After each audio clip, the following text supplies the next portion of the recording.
ನಮಸ್ಕಾರ, ಅಸ್ಸಲಾಂ ವಲೈಕುಂ. ಸ್ನೇಹಿತರೆ, ನಾನು ನಿಮ್ಮ ಪ್ರೀತಿಯ Salman ಖಾನ.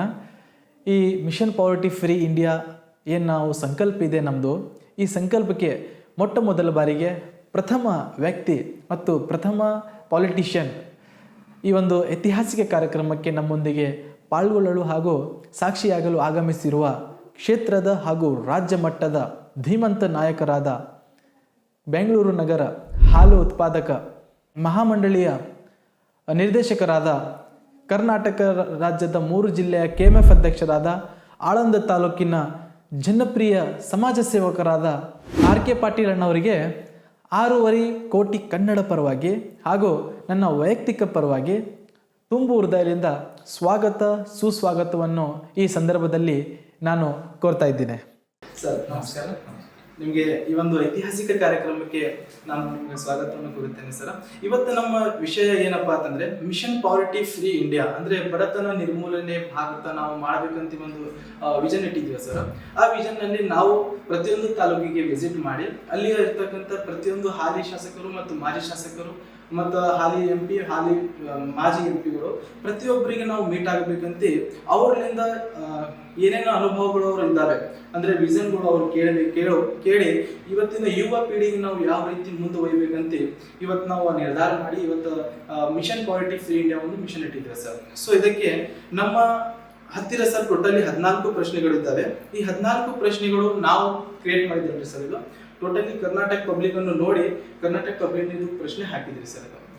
First of all sir, ನಾನು 14 ಪ್ರಶ್ನೆಯಲ್ಲಿ ಫಸ್ಟ್ ನಿಮ್ಮೊಂದು ಕಿರು ಪರಿಚಯ ಸರ್. ಅಂದ್ರೆ ನೀವು ಪಾಲಿಟಿಕ್ಸ್ ಬಂದಿರಲಿಲ್ಲ, ಪಾಲಿಟಿಕ್ಸ್ ಹ್ಯಾಂಗ್ ನಿಮ್ದು ಪ್ರಾರಂಭ ಆಯ್ತು ಒಂದು 2 ನಿಮಿಷದಲ್ಲಿ ಸರ್ ಕೇಳೋಣ ನಿಮ್ಮ ಬಾಯಲ್ಲಿ ಸರ್. ನಾನು ನಮ್ಮ ಚಿಕ್ಕಪ್ಪ BR ಪಾಟೀಲ್ ಅವರ ಪ್ರೇರಣೆ ಹಾಗೂ ಅವರ ಸಮಾಜದ ಕಳಕಳಿಯ ಅದನ್ನು ನೋಡಿ ನಾವು ಕೂಡ ಈ ಸಮಾಜದಲ್ಲಿ ಸೇವೆ ತೊಡಗಿಸ್ಬೇಕು ಮತ್ತು ರೈತ ಬಾಂಧವರ ಕಷ್ಟದಲ್ಲಿ ನಾವು ಯಾವ ರೀತಿ ಅವರನ್ನ ಸಹಕಾರ ಕೊಡಬೇಕು, ಅವರ ಜೊತೆ ಭಾಗಿಯಾಗಬೇಕು ಉದ್ದೇಶಕ್ಕಾಗಿ ನಾವು ರಾಜಕೀಯಕ್ಕೆ ಬಂದಿದ್ದು. Right sir. ಅಂದ್ರೆ RK ಪಾಟೀಲ್ ಅನ್ನೋ ಅವ್ರದ್ದು ಹಿಂದಿಂದು ಎಲ್ಲ ಇದು ಇತಿಹಾಸ ನೋಡಿದೆ ಅಂದ್ರೆ ಸ್ನೇಹಿತರೆ, ಇಷ್ಟು ಎಲ್ಲ ಸಾಮಾಜಿಕ ಕೆಲಸಗಳು ಮಾಡಿದ್ದಾರೆ ಕ್ಯಾಮ್ರಾ ಹಿಂದ್ಗಡೆ ಬಿ, ಅವೆಲ್ಲ ನಮ್ಗೆ ಗೊತ್ತಿದೆ ಸ್ನೇಹಿತರೆ. ಅವೆಲ್ಲ ನಾನು ಹೇಳಬೇಕಾದ್ರೆ ಅದು ಬಹಳ ಟೈಮ್ ಬೇಕು. ಬಹಳಷ್ಟು ಅನೇಕ ಕೆಲಸಗಳು ಇವರು ಸಮಾಜದಲ್ಲಿ ಯುವ ಪೀಳಿಗೆ ಎಸ್ಪೆಷಲಿ ಸ್ನೇಹಿತರೆ ನಾನು ಹೇಳ್ತಾ ಇದ್ದೀನಿ ಈ ವೇದಿಕೆ ಮುಖಾಂತರ. ಏನಪ್ಪಾ ಅಂತಂದ್ರೆ RK ಪಾಟೀಲ್ ಅನ್ನೋರ್ದು ಒಂದು ಕನಸು ಏನಪ್ಪಾ ಅಂದ್ರೆ ಯುವ ಪೀಳಿಗೆ ಮುಂದೆ ತರೋದು. ನಾನು ಅವ್ರ ಜೊತೆಯಲ್ಲಿ ರೀಸೆಂಟ್ಲಿ ಇದ್ರ ಬಗ್ಗೆ ಮುಂದೆ ಚರ್ಚೆ ಮಾಡೋಣ. ರೀಸೆಂಟ್ಲಿ ಒಂದು ಪಾದಯಾತ್ರೆ ಮಾಡಿದ್ರು ಅಣ್ಣವರು.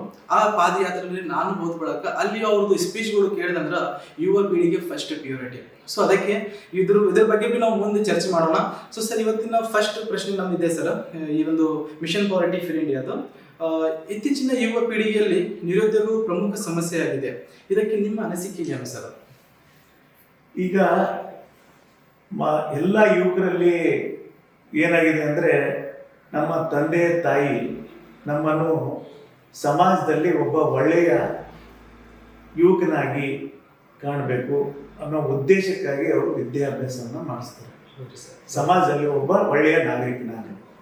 ಆದರೆ ಈಗಿನ ಯುವಕರು ಡಿಗ್ರಿ ಕಂಪ್ಲೀಟ್ ಆದಮೇಲೆ ನಮಗೆ ಗೋರ್ಮೆಂಟ್ ಜಾಬೇ ಬೇಕು, ನಮಗೆ ಸಿಟಿಯಲ್ಲೇ ಜಾಬ್ ಬೇಕು, ನಮ್ಮ ಊರಲ್ಲಿದ್ದು ಏನಾದರೂ ಉದ್ಯೋಗ ಮಾಡ್ಬೋದಾ, ಏನಾದರೂ ನಮ್ಮ ತಂದೆ ತಾಯಿ ಜೊತೆ ಉದ್ಯೋಗ ಅಗ್ರಿಕಲ್ಚರಲ್ಲಿ ಕೈ ಜೋಡಿಸ್ಬೋದಾ ಅನ್ನೋದ್ರ ಬಗ್ಗೆ ಯಾವ ಯುವಕರು ಕೂಡ ಗಮನ ಹರಿಸ್ತಾ ಇಲ್ಲ.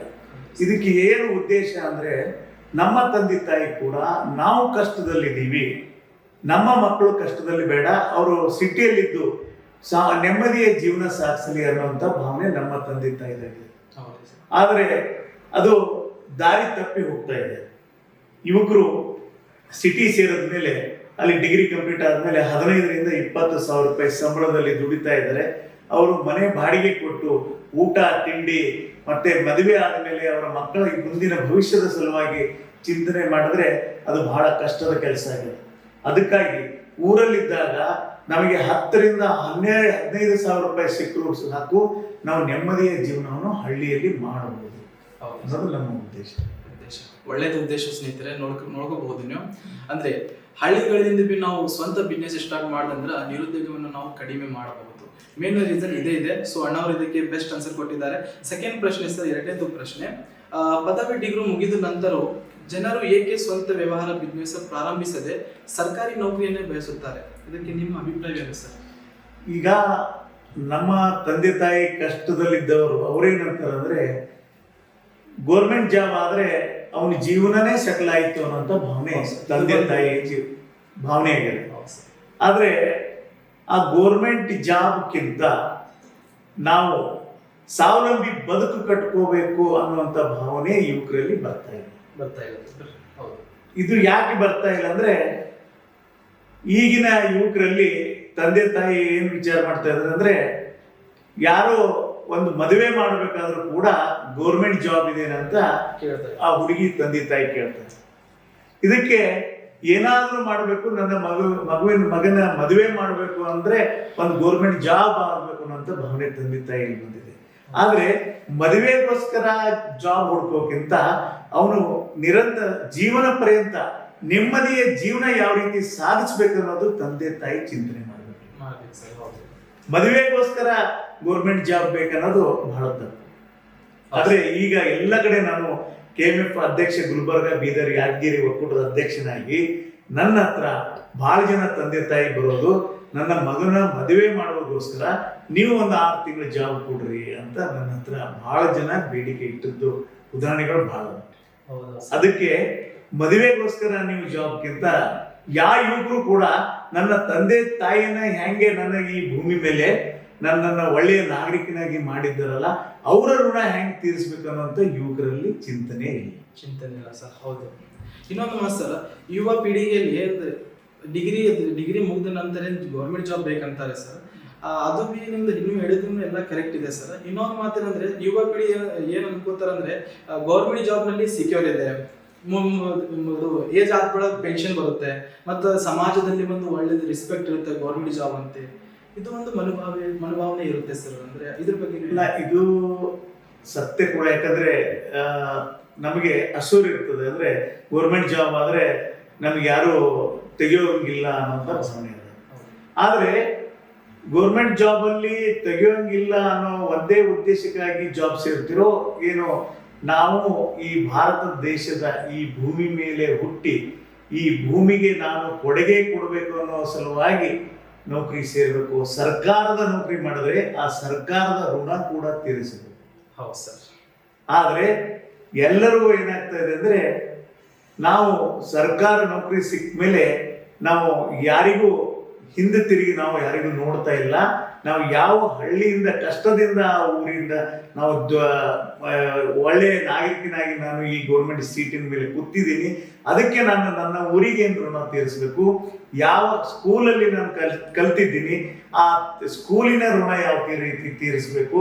ಗೌರ್ಮೆಂಟ್ ಸ್ಕೂಲ್ ಆಗಿರ್ಬೋದು, ಹಳ್ಳಿಯಲ್ಲಿ ಗೌರ್ಮೆಂಟ್ ಸ್ಕೂಲಲ್ಲಿ ಕಲ್ತಂತ ಮಕ್ಕಳು ಎಲ್ಲ ಕಡೆ ಗೌರ್ಮೆಂಟ್ ಜಾಬ್ ಅಲ್ಲಿ ಇದ್ದಾರೆ. ಆದ್ರೆ ಎಲ್ಲ ನಮ್ಮ ಈ ಏರಿಯಾದಲ್ಲಿ ಇದ್ದಂತ ಗೌರ್ಮೆಂಟ್ ಸರ್ವೆಂಟ್ಗಳು ಯಾರು ಕೂಡ ವಾಪಸ್ ತಿರುಗಿ ಆ ಸ್ಕೂಲಿಗೆ ಏನಾದರೂ ನಾನು ಕೊಡುಗೆ ಕೊಡಬೇಕಂತ ಒಂದು ಕೂಡ ಎಲ್ಲರ ಹತ್ರ ಭಾವನೆ ಬರ್ತಾ ಇಲ್ಲ. ಈಗಿನ ಕಷ್ಟದ ದಿನಗಳಲ್ಲಿ ಯಾವ ಮಕ್ಕಳು ಬಡತನದಿಂದ ಓದುತ್ತಿದ್ದಾರೋ ಅವರಿಗೆ ನಮ್ಮ ಊರಲ್ಲಿದ್ದಂಥ ಯುವಕರಿಗೆ ನಾನು ಸರ್ಕಾರಿ ನೌಕರಿಯಲ್ಲಿ ಹೋಗಿದ್ದೀನಿ, ಅವರು ಕೂಡ ಒಳ್ಳೆಯ ನಾಗರಿಕನಾಗುವ ಸಲುವಾಗಿ ನಾನು ಕೂಡ 1 ತಿಂಗಳದೋ 2 ತಿಂಗಳದೋ ಸ್ಯಾಲರಿಯನ್ನ ನಾನು ಆ ಗೌರ್ಮೆಂಟ್ ಸ್ಕೂಲಲ್ಲಿ ಕಲಿಯುವಂಥ ಮಕ್ಕಳಿಗೆ ಒಳ್ಳೆಯ ಎಜುಕೇಶನ್ಗಾಗಿ ನಾನು ಕೂಡ ಕೊಡಬೇಕು ಅಂತ ಭಾವನೆ ಈ ಸರ್ಕಾರಿ ನೌಕರರಲ್ಲಿ ಬಂದ್ರೆ ಈ ಭಾರತ ದೇಶಕ್ಕೆ ಬಹಳ ಒಂದು ಒಳ್ಳೆಯ ಬೆಳವಣಿಗೆಗೆ ಕಾರಣ ಆಗ್ತದೆ ಅನ್ನೋದು ನಮ್ಮ ವೈಯಕ್ತಿಕ ವಿಚಾರ. ಒಳ್ಳೆ ಸರ್, ಬೆಸ್ಟ್ ಇದೆ ಸರ್ ನಿಮ್ಮ ವಿಚಾರ. ಬಹಳಷ್ಟು ಜನ ನೀವು ಹೇಳೋದ ಪ್ರಕಾರ ಇದು ಫಾಲೋ ಆಗ್ತಾ ಇದೆ ಸರ್. ಗೌರ್ಮೆಂಟ್ ಜಾಬ್ ಸಿಕ್ಕ ಬಳಕ ಅದು ಹಳ್ಳಿನೇ ಮರೆತು ಬಿಡ್ತಾರೆ ಸರ್, ಸಿಟಿನಲ್ಲಿ ಶಿಫ್ಟ್ ಆಗ್ತಾರೆ. ಮೂರನೇದು ಪ್ರಶ್ನೆ ಸರ್, ನಮ್ಮ ದೇಶದಲ್ಲಿ ಮಹಿಳೆಯರನ್ನು ನಾರಿ ಶಕ್ತಿ ಎಂದು ಕರೆಯುತ್ತೇವೆ, ಆದರೆ ಅವರಿಗೆ ಇನ್ನೂ ಸಂಪೂರ್ಣ ಸ್ವಾತಂತ್ರ್ಯ ಸಿಕ್ಕಿಲ್ಲ. ಈ ಕುರಿತು ನಿಮ್ಮ ಅಭಿಪ್ರಾಯವೇನು ಸರ್ ಮಹಿಳೆಯರ ಬಗ್ಗೆ? ಈಗ ಮಹಿಳೆಯರು ಏನಾಗಿದೆ ಅಂದರೆ ಇನ್ನೂ ಕೂಡ ನಮ್ಮ ಭಾರತ ದೇಶದಲ್ಲಿ ಸಾಯಂಕಾಲ 7-8 ಆದಮೇಲೆ ಒಂಟಿಯಾಗಿ ಹೆಣ್ಣು ಮಕ್ಕಳು ಓಡಾಡೋದು ಬಹಳ ಕಷ್ಟಕರದ ಕೆಲಸ.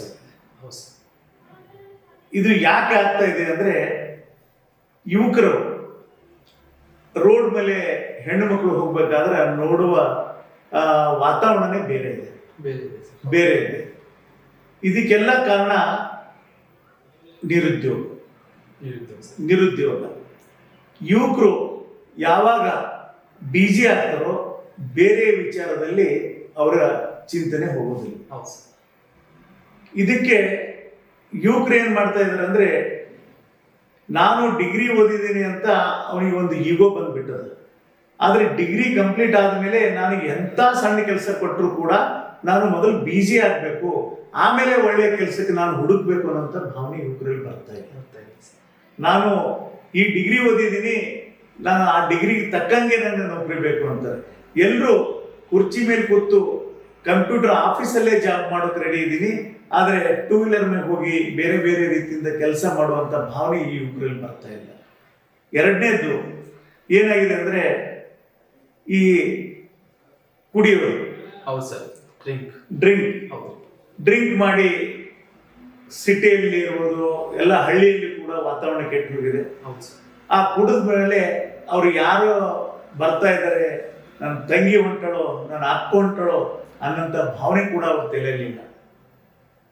ಆ ನಿಶಾದಲ್ಲಿ ಆ ಹೆಣ್ಮಕ್ಳಿಗೆ ಭಯದ ವಾತಾವರಣ ಸೃಷ್ಟಿಯಾಗಿ ಇನ್ನೂ ಕೂಡ ನಮ್ಮ ಭಾರತ ದೇಶದಲ್ಲಿ ಹೆಣ್ಣು ಮಕ್ಕಳಿಗೆ ಪೂರ್ತಿ ಸ್ವಾತಂತ್ರ್ಯ ಸಿಕ್ಕಿಲ್ಲ ಸರ್. ಸ್ನೇಹಿತರೆ, ಹೇಳೋದ ಪ್ರಕಾರ ಅಣ್ಣಾವ್ರದ ಮಾತಲ್ಲಿ ಬಹಳ ಸತ್ಯ ಮಾತಾಡಿದೆ. ಫಸ್ಟ್ ಆಫ್ ಆಲ್ಸ್ ನಮ್ಮ ದೇಶದಲ್ಲಿ ಯುವಕರು ಬಿಸಿ ಆದಂದ್ರೆ ಅವ್ರಿಗೆ ಬೇರೆ ವಿಚಾರಗಳು ಬರಂಗಿಲ್ಲ. ಸೆಕೆಂಡ್ ಹೇಳಿದ್ರು, ಡ್ರಿಂಕ್ ಮಾಡೋದ್ರಿಂದ ಮನುಷ್ಯ ಏನಂತ ಹೋಶಿನಲ್ಲಿ ಇರಂಗಿಲ್ಲ. ಸ್ನೇಹಿತರೆ, ಏನ್ ಬಿ ಬೇರೆ ವಿಚಾರ ಮಾಡಿ ಅದಕ್ಕೆ ಉದಾಹರಣೆ ಬಹಳ ಒಳ್ಳೇದು ಅಣ್ಣಾವ್ರು ಕೊಟ್ಟಿದ್ದಾರೆ. ಸೊ ಅದಕ್ಕೆ ಈಗ 4ನೇ ಪ್ರಶ್ನೆ ಅಣ್ಣಾವ್ರು. ಸರ್, ನಾನು ಅಣ್ಣಗಿರಿ ಸರಿ, ನಮ್ಮ ಹಳ್ಳಿಗಳ ಇದು ಸ್ನೇಹಿತರೆ 4ನೇ ಪ್ರಶ್ನೆ ಇದೆ ಇದು. ನಮ್ಮ ದೇಶವು ಹಳ್ಳಿಗಳಿಂದ ಕೂಡಿದೆ. ಹಳ್ಳಿಗಳ ಮೂಲಕ ಸ್ವಚ್ಛ ಮತ್ತು ಸ್ವಸ್ಥ ಭಾರತ ನಿರ್ಮಾಣದತ್ತ ನಾವು ಯಾವ ರೀತಿ ಮುಂದುವರಿಯಬಹುದು? ನಿಮ್ಮ ಅಭಿಪ್ರಾಯವೇನು ಸರ್ ಇದ್ರ ಬಗ್ಗೆ? ಭಾರತ ದೇಶ ಸ್ವತಂತ್ರ ಸಿಕ್ಕು 77 ವರ್ಷ ಆಯಿತು. ಹೌದು ಸರ್. ಮಹಾತ್ಮ ಗಾಂಧೀಜಿಯವರು ಗ್ರಾಮ ಸ್ವರಾಜ್ಯ ಕನಸು ಕಂಡ್ರು. ಆದರೆ ಗ್ರಾಮೀಣ ಪ್ರದೇಶ 30% ಎಲ್ಲ ಸಿಟಿ ಸೇರಿದರೆ, ಇನ್ನೂ ಸ್ವಲ್ಪ ದಿವಸ ಹೋದರೆ 50% ಹಳ್ಳಿಗಳೇ ಖಾಲಿ. ಆದರೆ ನಮ್ಮ ಭಾರತ ದೇಶ ರೈತರು ದೇಶದ ಬೆನ್ನೆಲುಬು ಅಂತ ನಾವು ಭಾಷಣದಲ್ಲಿ ಹೇಳ್ತೀವಿ. ಆದರೆ ಈಗಿನ ದಿನಗಳಲ್ಲಿ ನೋಡಿದ್ರೆ ಹಳ್ಳಿ ಖಾಲಿ ಆದರೆ ರೈತರು ಎಲ್ಲಿ ಇರ್ತಾರೆ ಅನ್ನೋದ್ರ ಬಗ್ಗೆ ಚಿಂತನೆ ಮಾಡಬೇಕು. ಇದು ಚಿಂತನೆ ಮಾಡದೆ ಹೋದರೆ ಭಾರತ ದೇಶದಲ್ಲಿ 130 ಕೋಟಿ ಜನ ಇದ್ದಂಥ ನಮ್ಮ ದೇಶದಲ್ಲಿ ಇವರಿಗೆ ಮುಂದೆ ಊಟಕ್ಕೆ ಗತಿ ಇಲ್ಲದ ಪರಿಸ್ಥಿತಿ ಬರಬಹುದು. ಇದು ಚಿಂತನೆ ಮಾಡದೆ ಹೋದರೆ ಬಹಳ ಮುಂದಿನ ದಿನಗಳಲ್ಲಿ ಬಹಳ ಕಷ್ಟದ ಕೆಲಸ ಆಗ್ತದೆ. ಅದಕ್ಕಾಗಿ ಗ್ರಾಮೀಣ ಪ್ರದೇಶದಲ್ಲಿ ಬಹಳ ಸಮಸ್ಯೆಗಳು. ಇದ್ರ ಬಗ್ಗೆ ನಾನು ಮೊದಲು 36 ಹಳ್ಳಿಗಳಿಗೆ ನಾನು ಮನೆ ಮನೆಗೆ ಹೋಗಿ ನೋಡಿದಾಗ ಆವಾಗ ನನಗೆ ಅರ್ಥ ಆಯಿತು ಯಾಕೆ ಇನ್ನೂ ಗ್ರಾಮೀಣ ಪ್ರದೇಶ ಬೆಳವಣಿಗೆ ಆಗ್ತಾ ಇಲ್ಲ ಅಂತ. ರೈತ ಬಾಂಧವರು ಬಹಳ ಕಷ್ಟದಲ್ಲಿದ್ದಾರೆ. ಏನು ಉದ್ದೇಶ ಅಂದರೆ, ನಮ್ಮ ಸರ್ಕಾರದಿಂದ ಬಂದಂಥ ಅನುದಾನಗಳು ರೈತರ ಮನೆ ಬಾಗಿಲಿಗೆ ಹೋಗ್ಬೇಕು. ಈಗ ಒಂದು ಸಣ್ಣ ಒಂದು ಸ್ಪ್ರಿಂಕ್ಲರ್ ಸೆಟ್ ಆಗಿರ್ಬೋದು, ಒಂದು ರಾಶಿ ಮಾಡಲು ಒಂದು ಪ್ಲಾಸ್ಟಿಕ್ ಕಾಗದ ತರುವ ಸಲುವಾಗಿ ಅಗ್ರಿಕಲ್ಚರ್ ಆಫೀಸ್ಗೆ ಹೋದರೆ ಅವನು 4 ರಿಂದ 5 ಬಾರಿ ಅವನು ಆಫೀಸ್ಗೆ ಹೋಗ್ಬೇಕಾಗ್ತದೆ. ಅಂದರೆ ಒಬ್ಬ ರೈತ 5 ದಿವಸ ಒಂದು ಸಬ್ಸಿಡಿ ಮುಖಾಂತರ ಸಿಗುವ ಸಾಮಾನುಗಳನ್ನು ಖರೀದಿಗೆ ಹೋಗ್ಬೇಕಾದ್ರೆ 5 ರಿಂದ 6 ಸರಿ ಹೋಗ್ಬೇಕಂದ್ರೆ ಅವನಿಗೆ ಒಂದು 2 ವೀಲರ್ ಮೇಲೆ ಬರ್ಬೋದು, ಇಲ್ಲ ಬಸ್ಸಲ್ಲಿ ಬಂದರೆ ಅವನಿಗೆ 2,000 ರೂಪಾಯಿ ಖರ್ಚಾಗ್ತದೆ. 2,000 ರೂಪಾಯಿ ಖರ್ಚೆ ಆಗ್ತದೆ. ಅಲ್ಲಿ ಸಬ್ಸಿಡಿ ಸಿಗೋದೆಷ್ಟು? 3,000. 3,000 ರೂಪಾಯಿ ಸಬ್ಸಿಡಿಗೋಸ್ಕರ ನಾವು 2,000 ರೂಪಾಯಿ ಹಾಕಿ 5 ರಿಂದ 6 ದಿನ ನಮ್ಮ ಟೈಮನ್ನು ವೇಸ್ಟ್ ಮಾಡ್ತಾ ಇದ್ದೀವಿ. ಇದರಿಂದ ಹಳ್ಳಿಗಳಲ್ಲಿ ಸಣ್ಣ ಸಣ್ಣ ಒಂದು ಸ್ಪ್ರಿಂಕ್ಲರ್ ಸೆಟ್ಟು, ಒಂದು ಪ್ಲಾಸ್ಟಿಕ್ ಸಲುವಾಗಿ ಬಹಳ ಕಷ್ಟಪಡ್ತಾ ಇದ್ದಾರೆ ರೈತರು. ಇದ್ರ ಜೊತೆಯಲ್ಲಿ ಕರೆಂಟ್ ಸಮಸ್ಯೆ. ಕರೆಂಟು ಮೊದಲೇ ನಮಗೆ ನಮ್ಮ ಏರಿಯಾದಲ್ಲಿ ನೀರಿಲ್ಲ. ನೀರಿದ್ದಾಗ ವೋಲ್ಟೇಜ್ ಕಡಿಮೆ ಇರ್ತದೆ. ಇದಕ್ಕೆಲ್ಲ ನಾವು ಸರ್ಕಾರಕ್ಕೆ ಕೂಡ ನಾವು ಮನವಿ ಏನು ಮಾಡಬೇಕಂದ್ರೆ ಮೊದಲು 6 ತಾಸು ಕರೆಂಟು ಹಗಲೇ ನಮ್ಮ ರೈತರಿಗೆ ಕೊಡಬೇಕು. ಯಾಕಂದ್ರೆ ರಾತ್ರಿ ಕರೆಂಟ್ ಕೊಟ್ಟಾಗ ಕತ್ತಲೆಯಲ್ಲಿ ನಮ್ಮ ರೈತ ಬಾಂಧವರು ಹೋಗಿ ನೀರು ಕೊಡೋಕೆ ಹೋದಾಗ ಎಷ್ಟೋ ಉದಾಹರಣೆಗಳು ನಮ್ಮ ತಾಲೂಕಿನಲ್ಲಿ ಹಾವು ಕಚ್ಚಿ ತೀರ್ಕೊಂಡಂತ ರೈತ ಬಾಂಧವರಿದ್ದಾರೆ. ಇದಕ್ಕಾಗಿ 6 ತಾಸು ನಿರಂತರವಾಗಿ ಕರೆಂಟ್ ಕೊಟ್ಟು ನಮಗೆ ವಾರಕ್ಕೆ 5 ದಿವಸ ಕರೆಂಟ್ ಕೊಡಲಿ, ಅದನ್ನು ನಿರಂತರವಾಗಿ ದಿನದಲ್ಲಿ ಕರೆಂಟ್ ಕೊಟ್ಟರೆ ರೈತರಿಗೆ ಆರ್ಥಿಕ ಬೆಳವಣಿಗೆಗೆ ಸಹಕಾರ ಆಗ್ತದೆ. ಇದು 2ನೇ ಪಾಯಿಂಟ್. 3ನೇದು, ನಮ್ಮ ರೈತ ಬಾಂಧವರು ಹೊಲಗಳಿಗೆ ಹೋಗ್ಬೇಕಾದ್ರೆ ಮೊದಲು ನಮ್ಮ ತಂದೆ ತಾಯಿ ಕಷ್ಟಪಟ್ಟು ಹೊಲಗಳಿಗೆ ದಾರಿ ಇದ್ದೇ ಇದ್ದರೂ ಕೂಡ ನಡ್ಕೊಂಡು ಹೋಗಿದ್ದಾರೆ, ಎತ್ತಿನ ಬಂಡಿಯಲ್ಲಿ ಹೋಗಿದ್ದಾರೆ. ಆದರೆ ಈಗಿನ ಯುವಕರು 2 ವೀಲರ್ ಮೇಲೆ ಹೋಗ್ಬೇಕಾಗ್ತದೆ. ಯಾಕಂದ್ರೆ ನಾವು ತಿನ್ನುವ ಪದಾರ್ಥದಲ್ಲಿ ಕೆಮಿಕಲ್ ಮಿಕ್ಸ್ ಪದಾರ್ಥ ತಿಂದು ನಮ್ಮ ಹತ್ರ ಶಕ್ತಿ ಜಾಸ್ತಿ ಇಲ್ಲ. ಅವರಷ್ಟು ನಮ್ಮ ತಂದೆ ತಾಯಿ ಎಷ್ಟು ಜೀವನ, ಅವರು 80-90 ವರ್ಷ ಅವ್ರು ಬದುಕ್ತಿದ್ದಾರೋ, ಆದರೆ ನಾವು ಅಷ್ಟು ವರ್ಷ ಈಗ ಮುಂದಿನ ಯುವ ಪೀಳಿಗೆ ಬದುಕಲು ಸಾಧ್ಯ ಇಲ್ಲ. ಯಾಕಂದ್ರೆ ನಾವು ಫರ್ಟಿಲೈಸರ್ ಹಾಕ್ತಾ ಇದೀವಿ ಸಿಕ್ಕಾಪಟ್ಟೆ. ಅದರಿಂದ ಬೆಳೆ, ಯಾಕಂದ್ರೆ ಅದು ಅನಿವಾರ್ಯ, ಫರ್ಟಿಲೈಸರ್ ಹಾಕಿದ್ರೂ ಕೂಡ ಆರ್ಥಿಕ ಸುಧಾರಣೆ ರೈತರದಾಗ್ತಾ ಇಲ್ಲ. ಆರ್ಥಿಕ ಸುಧಾರಣೆ ರೈತರದಾಗ್ತಾ ಇಲ್ಲ. ಇದಕ್ಕೆ ಯಾವ ರೀತಿ ರೈತ ಬಾಂಧವರು ಕೂಡ ನಾವು ಕೂಡ ಏನು ಚಿಂತನೆ ಮಾಡ್ಬೇಕಂದ್ರೆ, ಒಬ್ಬ ಸಣ್ಣ ಬಿಸ್ನೆಸ್ ಮ್ಯಾನು ಈ ವರ್ಷ 2 ಲಕ್ಷ ರೂಪಾಯಿ ನಾನು ಒಂದು ಉದ್ಯೋಗ ನಾನು ಮಾಡಿದ್ದೀನಿ, ಮುಂದಿನ ವರ್ಷ 3 ಲಕ್ಷ ರೂಪಾಯಿ ಉದ್ಯೋಗ ಮಾಡಬೇಕು, ಅದಕ್ಕಿಂತ ಮುಂದಿನ ವರ್ಷ 5 ಲಕ್ಷ ಉದ್ಯೋಗ ಮಾಡಬೇಕು ಅಂತ ಬಿಸ್ನೆಸ್ ಮಾಡೋರು ಯುವಕರು ಚಿಂತನೆ ಮಾಡ್ತಾರೆ. ಅದೇ ರೀತಿ ರೈತರು ಕೂಡ ಈ ವರ್ಷ ನಾವು 1.5 ಲಕ್ಷ ರೂಪಾಯಿ ನಾವು ಬೆಳೆಯನ್ನು ತೆಗೆದ್ರೆ ನೆಕ್ಸ್ಟ್ ಇಯರ್ಗೆ 2 ಲಕ್ಷ ರೂಪಾಯಿ ಆದಾಯ ಹೇಗೆ ಬರಬೇಕು, 2.5 ಲಕ್ಷ ರೂಪಾಯಿ ಆದಾಯ ಹೇಗೆ ಬರಬೇಕು ಅಂದಾಗ ಆ ಮಕ್ಕಳ ಭವಿಷ್ಯಕ್ಕೆ, ವಿದ್ಯಾಭ್ಯಾಸಕ್ಕೆ, ಆರ್ಥಿಕ ಸುಧಾರಣೆ ಸಲುವಾಗಿ ನಮಗೆ ವರ್ಷ ದುಡ್ಡು ಅನಿವಾರ್ಯ ಜಾಸ್ತಿನೇ ಆಗ್ತದೆ. ಯಾಕಂದ್ರೆ ನಾವು ಬೆಳೆದಂತ ಈ ಬೇಳೆ ತೊಗರಿ ಬೇಳೆ, ಉದ್ದಿನ ಬೇಳೆ ಮಾರ್ಕೆಟಲ್ಲಿ 200 ರೂಪಾಯಿ ಕೆಜಿ ಸಿಗ್ತದೆ, ನಮ್ಮ ಹತ್ರ ತಗೊಳ್ಳೋದು 60 ರೂಪಾಯಿ. ಇದೇ ಮೇನ್ ನೆಗೆಟಿವ್. 60 ರೂಪಾಯಿ ಅಂದ್ರೆ ಇದರಿಂದ ಎಷ್ಟು ನಮ್ಗೆ ಹೊಡ್ತದ. ಇದಕ್ಕಾಗಿ ಯಾವುದೇ ಸರ್ಕಾರ, ಸೆಂಟ್ರಲ್ ಅಲ್ಲಿ ಇರ್ಬೋದು, ಸ್ಟೇಟ್ ಅಲ್ಲಿ ಇರ್ಬೋದು, ಕೃಷಿ ಬಗ್ಗೆ ಚಿಂತನೆ ಮಾಡಿ, ನಮ್ಮ ಸರ್ಕಾರ ಏನ್ ಮಾಡ್ತಾ ಇದೆ ಸೆಂಟ್ರಲ್ ಅಲ್ಲೆಲ್ಲ ಏನಪ್ಪಾ ಅಂದ್ರೆ ಆರ್ಥಿಕ ಸುಧಾರಣೆ ಆಗ್ಬೇಕಾದ್ರೆ ಕೃಷಿ ನಮ್ಮ ದೇಶದಲ್ಲಿ ಒಂದು ಏರಿಯಾದಲ್ಲಿ ತೊಗರಿ ಬೆಳೆದ್ರೆ ಇನ್ನೊಂದು ಏರಿಯಾದಲ್ಲಿ ಗೋಧಿ ಬೆಳೆದ್ರೆ ಇದನ್ನ ನಾವು ಭಾರತ ದೇಶಕ್ಕೆ ಎಷ್ಟು ಬೇಕೋ ಅಷ್ಟನ್ನು ಇಟ್ಟು ಉಳಿದದನ್ನ ಯಾವ ರೀತಿ ಫಾರಿನ್ ಎಕ್ಸ್ಪೋರ್ಟ್ ಮಾಡ್ಬೋದು, ಇದರಿಂದ ಬೈ ಪ್ರಾಡಕ್ಟ್ ಯಾವ ರೀತಿ ಮಾಡಬೇಕು ಅನ್ನೋದ್ರ ಬಗ್ಗೆ ಚಿಂತನೆ ಮಾಡಬೇಕು. ಇದು ಏನಾಗಿದೆ, ಫಾರಿನ್ ಇಂದ ನಾವು ಇಂಪೋರ್ಟ್ ಮಾಡ್ಕೊತಾ ಇದ್ದೀವಿ, ಇಲ್ಲಿಂದ ಎಕ್ಸ್ಪೋರ್ಟ್ ಮಾಡ್ತಾ ಇದ್ದೀವಿ. ಎಕ್ಸ್ಪೋರ್ಟ್ ಆಗೋದು ಜಾಸ್ತಿ ಆದಾಗ ನಮ್ಮ ರೈತ ಬಾಂಧವರಿಗೆ ಒಳ್ಳೆಯ ರೇಟನ್ನು ಸಿಗಲು ಸಾಧ್ಯ. ಇದನ್ನ ರೈತ ಬಾಂಧವರಿಗೆ ಹೊಲಗಳಿಗೆ ದಾರಿ, ಇಡೀ ದೇಶದಲ್ಲೇ ರೈತ ಬಾಂಧವರಿಗೆ ಮೊದಲು ಎಲ್ಲ ಹೊಲಗಳಿಗೂ ದಾರಿ ಆದರೆ ಅವನು ಈಸಿಯಾಗಿ ಬೆಳೆದಂತ ಬೆಳೆಯನ್ನ ತನ್ನ ಊರಿಗೆ ತರಬಹುದು. ಇಲ್ಲದೆ ಹೋದ್ರೆ ಮಳೆ ಬಂದ್ರೆ ಆ ಬೆಳೆ ಅಲ್ಲಿ ಉಳಿತದ, ಅದನ್ನ ತರಲು ಬಹಳ ಕಷ್ಟದ ಕೆಲಸ ಆಗಿದೆ. ಇದು ನೋಡ್ಬಿಟ್ಟೆ ನಾನು ಸ್ವಂತ ನಮ್ಮ ಸಂಸ್ಥೆಯ ವತಿಯಿಂದ ನಾನು ವರ್ಷಕ್ಕೆ 100 ಕಿಲೋಮೀಟರ್ ಸ್ವಂತ ನಾನು ಹಿಟಾಚಿ ಮಷೀನ್ನಿಂದ ನಮ್ಮ ತಾಲೂಕಿನ ರೈತ ಬಾಂಧವರ ಸಲುವಾಗಿ ನಾನು ಮನ ನೋಯ್ದು ಈ ಕೆಲಸವನ್ನು ನಾನು ಪ್ರಾರಂಭ ಮಾಡಿದೆ. ಹೌದು ಸರ್, ಕೇಳಿದ್ದೀವಿ ಸರ್ ನಾವು ನಿಮ್ಮ ಕೆಲಸ ಬಗ್ಗೆ, ಬಹಳಷ್ಟು ಜನರ ಬಾಯಿಗೆ ಕೇಳಿದ್ವಿ. ಸರ್, ಇನ್ನೊಂದು ಮಾತು, ನೀವು ಫರ್ಟಿಲೈಸರ್ ಬಗ್ಗೆ ಹೇಳಿದ್ರಲ್ಲ, ನಿಮ್ಮ ಬಳಿ ಬರೋ ಶಕ್ತಿ ಹೆಂಗೆ ಸರ್? ನಾನು ನಿಮ್ಮ ಜೊತೆಯಲ್ಲಿ ಬಂದಿದ್ದೇನೆ ಪಾದಯಾತ್ರೆನಲ್ಲಿ.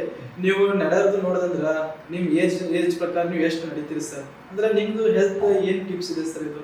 ಅಂದ್ರೆ ನಾವು ನಿಮ್ಮ ಸಂಗತಿ ಏನು ವಾಕ್ ಮಾಡ್ತಾ ಇದ್ದೇವೆ, ಸೊ ಅವಾಗ ನಮ್ಗೆ ಬರೋದು ಅಂದ್ರೆ ಕಾಲ್ ಬ್ಯಾನೆ ಆಗ್ತಿತ್ತು. ನೀವಂದ್ರೆ ಫುಲ್ ಸ್ಪೀಡ್ ನಡೀತಾ ಇದ್ದೇವೆ. ನಿಮ್ದು ಏನು ಸ್ಪೆಷಲ್ ಏನಿದೆ ಸರ್ ಅಂತ? ಹಾಗೇನಿಲ್ಲ, ನಾನು ನಮ್ದೇನು ಊಟ, ನೀವು ಎಲ್ಲ ಏನು ಊಟ ಮಾಡ್ತೀರಿ ಅದೇ ಊಟ ಮಾಡ್ತೀವಿ, ಬಿಟ್ಟು ಮತ್ತೊಂದೇನು ಇಲ್ಲ.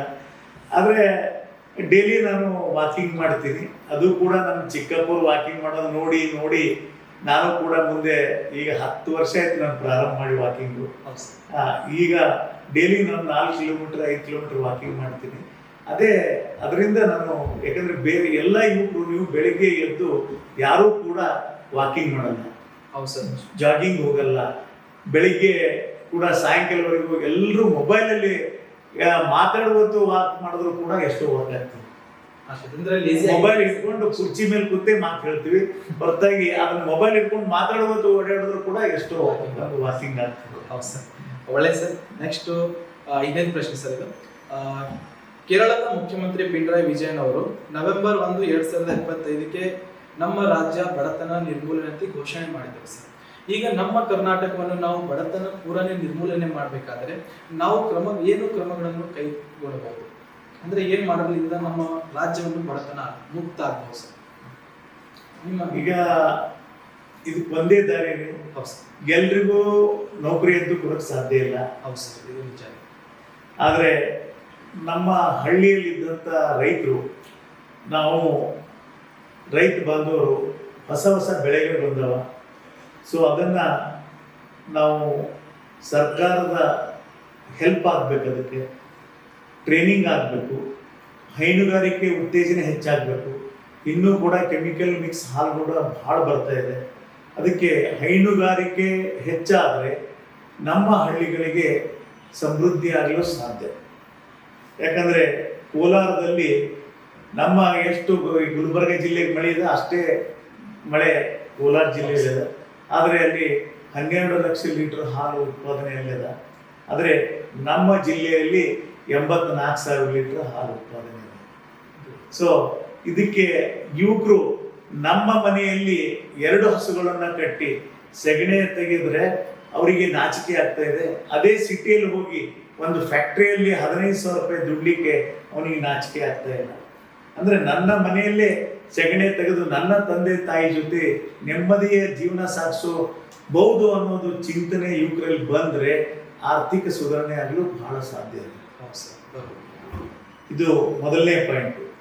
ಎರಡನೇದು, ನಮ್ಮ ಊರಲ್ಲಿ ನಮ್ಮ ತಾಲೂಕಿಗೆ ಏನೇನು ನಾವು ಪದಾರ್ಥಗಳನ್ನು ನಾವು ಹೊರಗಿನಿಂದ ಪರ್ಚೇಸ್ ಮಾಡ್ತೀವೋ ಅದನ್ನು ನಾವೇ ಇಲ್ಲಿ ಯುವಕರು ಒಂದೊಂದು ರೀತಿಯಿಂದ ಪ್ರೊಡಕ್ಷನನ್ನು ಮಾಡಿ ಮಾರ್ಕೆಟಿಂಗ್ ಪ್ಲಾನಿಂಗನ್ನು ಮಾಡಿದ್ರೆ ನಮ್ಮ ತಾಲೂಕಿಗೆ ಯಾವ ಬೆಳೆ ಇಲ್ಲ, ಬೇರೆ ಕಡೆಯಿಂದ ಏನು ತರಬೇಕು. ಈಗ ತೆಂಗು ನಾವು ಮಂಗಳೂರು, ಹಾಸನ ಅಲ್ಲಿಂದ ನಮ್ಮ ಕಡೆ ತೆಂಗು ಬರ್ತದೆ, ನಾವು ತೆಂಗು ಬೆಳೆಯಲ್ಲ. ಸೊ ಒಬ್ಬ ಯುವಕ ಅದೇ ಉದ್ಯೋಗದಲ್ಲಿ ಫುಲ್ ಟೈಮ್ ಅಂದರೆ ಅವನು ಒಂದು ಆರ್ಥಿಕ ಸುಧಾರಣೆ ಆಗ್ತದೆ. ಈ ರೀತಿ ಎಂಪ್ಲಾಯ್ಮೆಂಟ್, ಹೊಸ ಎಂಪ್ಲಾಯ್ಮೆಂಟನ್ನು ಜನರೇಟ್ ಮಾಡಬೇಕಾಗ್ತದೆ. ನಾವು ಈಗ ಹಳ್ಳಿಯಲ್ಲಿ ನಾವು 2 ಟನ್ ಉದ್ಬತ್ತಿಯನ್ನು ಈಗ ಮಾಡ್ತಾ ಇದ್ದೀವಿ. ಸೊ ಇದು ಆಸಕ್ತಿ ತೋರಿಸಿ ಇನ್ನೂ ಹೆಣ್ಣು ಮಕ್ಕಳು ಉದ್ಬತ್ತಿ ಮಾಡಬಹುದು. ಅಂದರೆ ನಮ್ಮ ಏರಿಯಾದಲ್ಲಿ ಏನಾಗಿದೆ ಅಂದರೆ ಒಬ್ಬರು ಒಂದು ಕೆಲಸ ಮಾಡಿದ್ರೆ ಅದೇ ಕೆಲಸಕ್ಕೆ ಎಲ್ಲರೂ ಬೆನ್ನು ಹತ್ತಾರೆ. ಅದು ಆಗಬಾರ್ದು. ಬೇರೆ ಬೇರೆ ಕೆಲಸದಲ್ಲಿ ನಾವು ಹೊಸ ಉದ್ಯೋಗಗಳನ್ನು ಸೃಷ್ಟಿ ಮಾಡಿದ್ರೆ ಹಳ್ಳಿಗಳು ಕೂಡ ಸುಧಾರಣೆ ಆಗಲು ಸಾಧ್ಯ ಮತ್ತು ನಮ್ಮ ಏರಿಯಾನು ಕೂಡ ಆರ್ಥಿಕ ಸುಧಾರಣೆ ಆಗಲು ಸಾಧ್ಯ. ಮೇನ್ ನಮ್ಮ ಹಳ್ಳಿಗಳು ಸುಧಾರಣೆಯಿಂದ ನಮ್ಮ ರಾಜ್ಯ ಸುಧಾರಣೆ ಆಗ್ಬೋದು ಸರ್. ನಿಮ್ದು ಹೇಳೋದ ಪ್ರಕಾರ ಸರ್. ರೈಟ್. 6ನೇದು ಪ್ರಶ್ನೆ ಸರ್. ನೋಡಿ ಸ್ನೇಹಿತರೆ, R.K. ಪಾಟೀಲ್ ಅಣ್ಣವರಿಗೆ ಇವತ್ತು ನಾವು ಇವೆಲ್ಲ ಪ್ರಶ್ನೆ ಕೇಳೋದು ಉದ್ದೇಶ, ಇವ್ರ ಆನ್ಸರ್ ಕೊಡೋದು ಅವ್ರದ್ದು ಎಸ್ಟಿಮೇಷನ್ ಏನಂದ್ರೆ ಅವರಿಗೆಲ್ಲ ಅನುಭವ ಇದ್ದಿದ್ದ ಪ್ರಕಾರ ಅವ್ರು ಹೇಳ್ತಾ ಇದ್ದಾರೆ. ಸ್ನೇಹಿತರೆ, ನಾವು ಅವ್ರ ಮುಂದೆ ಇನ್ನೂ ಸಣ್ಣ ವಯಸ್ಸದವರು, ಅವ್ರು ನಮ್ಗಿಂತ ಸೀನಿಯರ್, ನಮ್ಮ ತಂದೆಯವರ ಒಂದು ಅವರಿಗೆ ಸ್ಥಾನವನ್ನು ನಾವು ನೀಡ್ತೇವೆ. ಸೊ ಸ್ನೇಹಿತರೆ, ಈಗ ಅವರಿಗೆ 6ನೇ ಪ್ರಶ್ನೆ ಕೇಳೋಣ. ನೀವು ಕೇಳಿದ ಪ್ರಶ್ನೆ ಇದು ಕನ್ನಡಿಗರೇ. ರೈತರು ಸರ್, 6ನೇ ಪ್ರಶ್ನೆ ಇದು. ರೈತರನ್ನು ದೇಶದ ಬೆನ್ನೆಲುಬು ಎನ್ನುತ್ತಾರೆ, ಆದರೆ ಅವರಿಗೆ ತಮ್ಮ ಬೆಳೆಗೆ ಸರಿಯಾದ ಬೆಲೆ ರೇಟ್ ಸಿಗುತ್ತಿರಲಿಲ್ಲ ಹಾಗೂ ಅವರ ಕುಟುಂಬಗಳಿಗೆ ಉತ್ತಮ ಜೀವನವಿಲ್ಲ. ಇದಕ್ಕೆ ನಿಮ್ಮ ಅಭಿಪ್ರಾಯ ಏನು ಸರ್? ಈಗ ನಾವು ಕಾಲಲ್ಲಿ ಹಾಕುವ ಚಪ್ಪಲಿಗೆ ಫಿಕ್ಸ್ ರೇಟ್ ಅದು. ಹೌದು ಸರ್, ಬರೋದು. ಬಾಟಾ ಕಂಪನಿಯಲ್ಲಿ 499 ರೂಪಾಯಿ ಅಂತ ಫಿಕ್ಸ್ ರೇಟ್ ಇರ್ತದೆ. ಹೌದು ಸರ್. ನಾವು ಉಡುವ ಬಟ್ಟೆಗೆ ಬ್ರ್ಯಾಂಡ್ ಇದ್ದಂಥ ಕಂಪನಿಗಳಿಗೆ ಅದಕ್ಕೂ ಕೂಡ ಫಿಕ್ಸ್ ರೇಟ್ ಅದ. ಹೌದು ಸರ್. ಆದರೆ ರೈತ ಬೊಗಸೆಯಿಂದ ಭೂಮಿ ತಾಯಿಗೆ ಚೆಲ್ಲಿದ ಬೀಜಗಳು ನಾವು ಚೀಲಿನಿಂದ ತುಂಬಿ ನಾವು ಇಡೀ ದೇಶಕ್ಕೆ ಅನ್ನ ಹಾಕುವ ರೈತನಿಗೆ ಬೆಲೆ ಇಲ್ಲ. ಇಲ್ಲ ಸರ್, ಬೆಲೆ ಇಲ್ಲ. ಒಬ್ಬ ಯುವಕ ಸಿಟಿಯಲ್ಲಿ ಒಂದು ನೌಕರಿ ಮಾಡಬೇಕಂದ್ರೆ ಅವನು ಒಂದು ಗಂಡ, ಹೆಂಡತಿ ಮತ್ತು 2 ಮಕ್ಕಳಿಗೆ ಅವನು ಅನ್ನ ಹಾಕುವ, ದುಡಿದು ಅನ್ನ ಹಾಕಬಹುದು. ಆದರೆ ದೇಶದ ರೈತ ತಾನು ಬೊಗಸೆಯಿಂದ ಭೂಮಿ ತಾಯಿಗೆ ಚೆಲ್ಲಿದ ಬೀಜದಿಂದ ಇಡೀ ದೇಶದ ಎಲ್ಲ ಜನರ ಹೊಟ್ಟೆಗೆ ತುಂಬುವಂತ ಕೆಲಸ ಮಾಡೋನು ರೈತ. ಹೌದು ಸರ್. ಆದರೆ ಅವನಿಗೆ ಈ ದೇಶದಲ್ಲಿ ಬೆಲೆ ಇಲ್ಲದ ಹಾಗೆ ಆಗಿದೆ. ಇದಕ್ಕೆ ಕಾರಣ 2-3. ಒಂದು, ಯಾವುದೇ ಬೆಳೆ ಬೆಳೆದ್ರೆ ಅದನ್ನ ಮಾರ್ಕೆಟಲ್ಲಿ ಒಳ್ಳೆ ರೇಟ್ ಸಿಗ್ತಾ ಇಲ್ಲ. ಇದಕ್ಕೆ ಕಾರಣ ಇದು ವಿಜ್ಞಾನಿಗಳಾಗಿರ್ಬೋದು ಮತ್ತು ಕೃಷಿ ತಂತ್ರಜ್ಞಾನಿಗಳಾಗಿರ್ಬೋದು, ಇವರೆಲ್ಲರ ಕೂತು ಚಿಂತನೆ ಮಾಡಿ ಇದು ನಿರಂತರವಾಗಿ ನಾವು ನೋಡ್ತಾ ಇದ್ದೀವಿ. ಈ ಸಮಸ್ಯೆಗೆ ಯಾರು ಪರಿಹಾರ ಚಿಂತನೆ ಮಾಡ್ತಾ ಇದ್ರೂ ಕೂಡ ಇದು ಸರಿ ಆಗ್ತಾ ಇಲ್ಲ. ಇದಕ್ಕೆ ನಾವು ಬಹಳ ಇದು ಮುಂದೆ ಹೀಗೆ ಆದರೆ ಬಹಳ ಚಿಂತಾಜನಕ ವಿಚಾರವಾಗಿದೆ.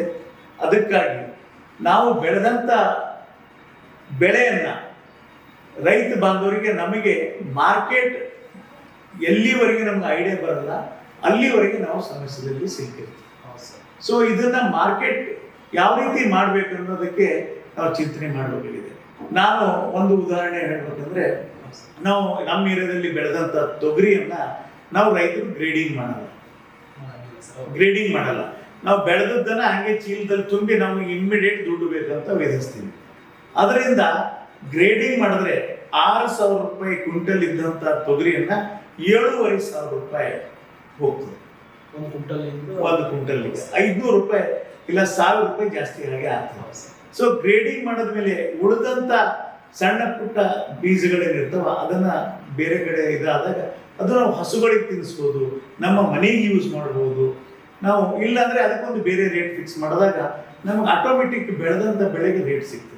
ಕ್ವಾಲಿಟಿ ಬಹಳ ಮಹತ್ವದಾಗಿದೆ. ಅದಕ್ಕೆ ಯಾರೂ ನಾವು ಗಮನ ಹರಿಸ್ತಾರೆ. ಸಿಕ್ಕಾಪಟ್ಟೆ ಬೆಳೀತಾ ಇದ್ದೀವಿ, ಆದರೆ ಅದನ್ನ ಕ್ವಾಲಿಟಿಯಾಗಿ ಇಂಪ್ರೂವ್ ಮಾಡ್ತಾ ಇಲ್ಲ, ಗ್ರೇಡಿಂಗ್ ಮಾಡ್ತಾ ಇಲ್ಲ. ಈಗ ಹಣ್ಣುಗಳು ಬೆಳಿತೀವಿ, ಲಿಂಬೆ ಹಣ್ಣನ್ನು ಬೆಳೀತಾರೆ. ಲಿಂಬೆ ಹಣ್ಣನ್ನ ಗ್ರೇಡಿಂಗ್ ಮಾಡಿ ಒಳ್ಳೆಯ ಕಂಪ್ನಿಗೆ ಕೊಡಬಹುದು. ಅದನ್ನ ಸಣ್ಣ ಲಿಂಬೆ ಹಣ್ಣನ್ನು ನಮ್ಮ ಇಲ್ಲಿ ಲೋಕಲ್ ಮಾರ್ಕೆಟಿಂಗ್ ಮಾಡ್ಬೋದು. ಆದರೆ ನಮ್ಮ ರೈತರು ಸಣ್ಣದು ಬಂತು ದೊಡ್ಡದು ಬಂತು ಚೀಲಲ್ಲಿ ತುಂಬ್ತೀವಿ, ಒಯ್ದು ಮಾರ್ಕೆಟಲ್ಲಿ ಮಾಡ್ತೀವಿ. ಇದರಿಂದ ನಮ್ಗೆ ರೇಟ್ ಜಾಸ್ತಿ ಸಿಗಲ್ಲ. ಇದನ್ನ ಗ್ರೇಡಿಂಗ್ ಮಾಡಲೇಬೇಕು. ಓಕೆ, ರೈತರಿಗೆ ಕೊಟ್ಟಿದ್ದು ಸಂದೇಶವನ್ನು ಒಳ್ಳೆಯದಿತ್ತು. ನೆಕ್ಸ್ಟ್ 7ನೇದು ಪ್ರಶ್ನೆ ಸರ್. ಸರ್ವಶ್ರೇಷ್ಠ ಭಾರತ ನಿರ್ಮಾಣಕ್ಕಾಗಿ ಇಂದಿನ ಯುವ ಪೀಳಿಗೆಯಲ್ಲಿ ಜಾತಿ ಧರ್ಮಗಳ ಭೇದ ಭಾವವಿಲ್ಲದೆ ಎಲ್ಲರೂ ಒಂದಾಗುವುದು ಅಗತ್ಯವಿದೆ ಸರ್. ಇದಕ್ಕೆ ನಿಮ್ಮ ಅನಿಸಿಕೆ ಏನು ಸರ್? ನಾವು ಭಾರತ ದೇಶ ಸ್ವತಂತ್ರ ಸಿಗುವಾಗ, ಬ್ರಿಟಿಷರನ್ನ ಓಡಿಸುವಾಗ ಅವಾಗ ಯಾವ ಜಾತಿ ಇತ್ತು? ಮಾನವ ಜಾತಿ ಇತ್ತು. ಎಲ್ಲ ಜಾತಿಯವರು ಸೇರಿ ಈ ಭಾರತ ದೇಶದಿಂದ ಬ್ರಿಟಿಷರನ್ನ ಓಡಿಸಿದ್ರು. ಹಳ್ಳಿಯಲ್ಲಿ ಮೊದಲು ಯಾವುದೇ ಜಾತಿಯ ಜಾತ್ರೆ ಇದ್ರೆ ಎಲ್ಲ ಜಾತಿ ಜನಾಂಗದವರು ಸೇರಿ ಜಾತ್ರೆಗಳನ್ನ ವಿಜೃಂಭಣೆಯಿಂದ ಆಚರಣೆ ಮಾಡ್ತಾರೆ. ಈಗ ನಮ್ಮ ಸಮಾಜದ ಜಾತ್ರೆ, ನಮ್ಮ ಸಮಾಜದ ಜಾತ್ರೆ ಅಂತ ಡಿವಿಷನ್ ಆಗಿ ಹೋಗಿದೆ. ಇದು ನಾವು ಪ್ರೈಮರಿಯಲ್ಲಿ, ಹೈಸ್ಕೂಲಲ್ಲಿ, ಕಾಲೇಜಲ್ಲಿ ಕ್ಲಾಸ್ಮೇಟ್ ಇದ್ದಾಗ ಗೆಳೆಯರೆಲ್ಲ ಅವರವರ ಜಾತಿಯ ಟೇಬಲ್ ಮೇಲೆ ಕೂಡಿರ್ತಿದ್ರು, ಬೆಂಚ್ ಮೇಲೋ ಏನು ಎಲ್ಲ ಜಾತಿ ಯುವಕರ ಜೊತೆ ಕೂತ್ಕೊಳ್ತಾ ಇದ್ರು. ಎಲ್ಲ ಜಾತಿಯವರು ಕೂತ್ಕಿ. ಸೊ ಆ ಯುವಕರು ಈಗ ಊರಿಗೆ ಬರುವಾಗ ನಮ್ಮ ಕ್ಲಾಸ್ಮೇಟ್ ಅವನಿದ್ದ, ಇವನಿದ್ದ, ಆ ಜಾತಿಯವನಿದ್ದ, ಈ ಜಾತಿಯವನಿದ್ದ, ಅವನೇ ಹೇಗಿದ್ದಾನೆ, ಇವನೇ ಹೇಗಿದ್ದಾನೆ ಅಂತ ಯಾರ ಹತ್ರ ಭಾವನೆ ಬರ್ತಾ ಇಲ್ಲ. ಈಗ ಏನಾಗಿದೆ, ಬರೀ ಜಾತಿಗೆ ಸೀಮಿತ ಆಗಿದೆ. ಇದು ಎಲ್ಲಿವರೆಗೆ ನಮ್ಮ ದೇಶ ಸಮೃದ್ಧಿಯಾಗಿ ಬಹಳ ಒಳ್ಳೆಯ ರೀತಿಯಿಂದ ಬೆಳಿಬೇಕು ಅಂದರೆ ಜಾತಿ ನಿರ್ಮೂಲನೆ ಆದರೆ ನಮ್ಮ ಭಾರತ ದೇಶ ಬೆಳೀಲಿಕ್ಕೆ ಸಾಧ್ಯ. ಇಲ್ಲ ಅಂದರೆ ಸಾಧ್ಯ ಇಲ್ಲ. ನಮ್ಮ ದೇಶವನ್ನ ಬ್ರಿಟಿಷರು ಎಷ್ಟೋ ದೋಚ್ಕೊಂಡು ಹೋದರೂ ಕೂಡ ನಮ್ಮ ದೇಶದಲ್ಲಿ ಇನ್ನೂ ಕೂಡ ನಮಗೆ ರೈತ ಬಾಂಧವರು ಬೆಳೆದಂಥ ಬೆಳೆಯಿಂದ ಅನ್ನ ತಿಂದು ನಾವು ದೇಶದಲ್ಲಿ ಇದ್ದೀವಿ. ಈಗ ಎಲ್ಲಿವರೆಗೆ ನಾವು ಜಾತಿ ಜನಾಂಗ ಅನ್ನೋದು ಬಿಟ್ಟು ಮಾನವ ಧರ್ಮ ಒಂದೇ ಅನ್ನೋದನ್ನ ಭಾವನೆ ಯುವಕರಲ್ಲಿ ಮೂಡಬೇಕು. ಮತ್ತೆ ಎಲ್ಲ ಯುವಕರು ಎಲ್ಲ ಜಾತಿಯಲ್ಲಿ 4 ಜನ ಕುಚೇಷ್ಟಿ ಜನ ಇರ್ತಾರೆ. ಯಾವುದೇ ಜಾತಿಯಲ್ಲಿ ಅಂತಲ್ಲ, ಎಲ್ಲ ಜಾತಿಯಲ್ಲಿ 4 ಜನ ಕುಚೇಷ್ಟಿಗಳು ಇರ್ತಾರೆ. ಅವರನ್ನ ಮೆಟ್ಟಿ ನಿಂತರೆ ಈ ಜಾತಿ ನಿರ್ಮೂಲನೆ ಆಗಲು ಸಾಧ್ಯ. ಇಲ್ಲದೆ ಹೋದ್ರೆ ಆ 4 ಜನ ಏನು ಫೇಸ್ಬುಕ್ಕು ವಾಟ್ಸಪ್ಪು ಇದರಲ್ಲಿ ಜಾತಿ ಜನಾಂಗ ಅಂತ ಏನು ಬರೆದು ಈ ಯುವಕರ ದಾರಿ ತಪ್ಪಿಸಿ ನಾವು ಮಾಡುವ ಕೆಲಸ ಹಿಂದೂ, ಮುಸ್ಲಿಂ, ದಲಿತ ಇದರಿಂದ ಏನು ಲಾಭ? ನಾವು ಹಿಂದೂ ಆಗಿರ್ಬೋದು, ಮುಸ್ಲಿಂ ಆಗಿರ್ಬೋದು, ದಲಿತರಾಗಿರ್ಬೋದು, ಆರ್ಥಿಕ ಸುಧಾರಣೆ ಯಾವ ರೀತಿ ಆಗಬೇಕು ಅನ್ನೋದ್ರ ಬಗ್ಗೆ ಚಿಂತನೆ ಮಾಡಬೇಕು. ಹೌದು ಸರ್. ಈಗಿನ ಯುವಕರು ಫೇಸ್ಬುಕ್ ಅಲ್ಲಿ ಎಷ್ಟು ಟೈಮ್ ವೇಸ್ಟ್ ಮಾಡ್ತಾ ಇದಾರಲ್ಲ, ಅಷ್ಟು ನೀವು ನಿಮ್ಮ ತಂದೆ ತಾಯಿ ಮತ್ತು ನಿಮ್ಮ ಮನೆತನಕ್ಕೆ ಟೈಮ್ ಕೊಟ್ಟು ಅವರ ಆರ್ಥಿಕ ಸುಧಾರಣೆಗೆ ಟೈಮ್ ಕೊಟ್ರೆ ಬಹಳ ಒಳ್ಳೇದಾಗ್ತದೆ. ಹೌದು ಸರ್, ಲೈಫ್ನು ಸೆಟಲ್ ಆಗುತ್ತೆ ಸರ್.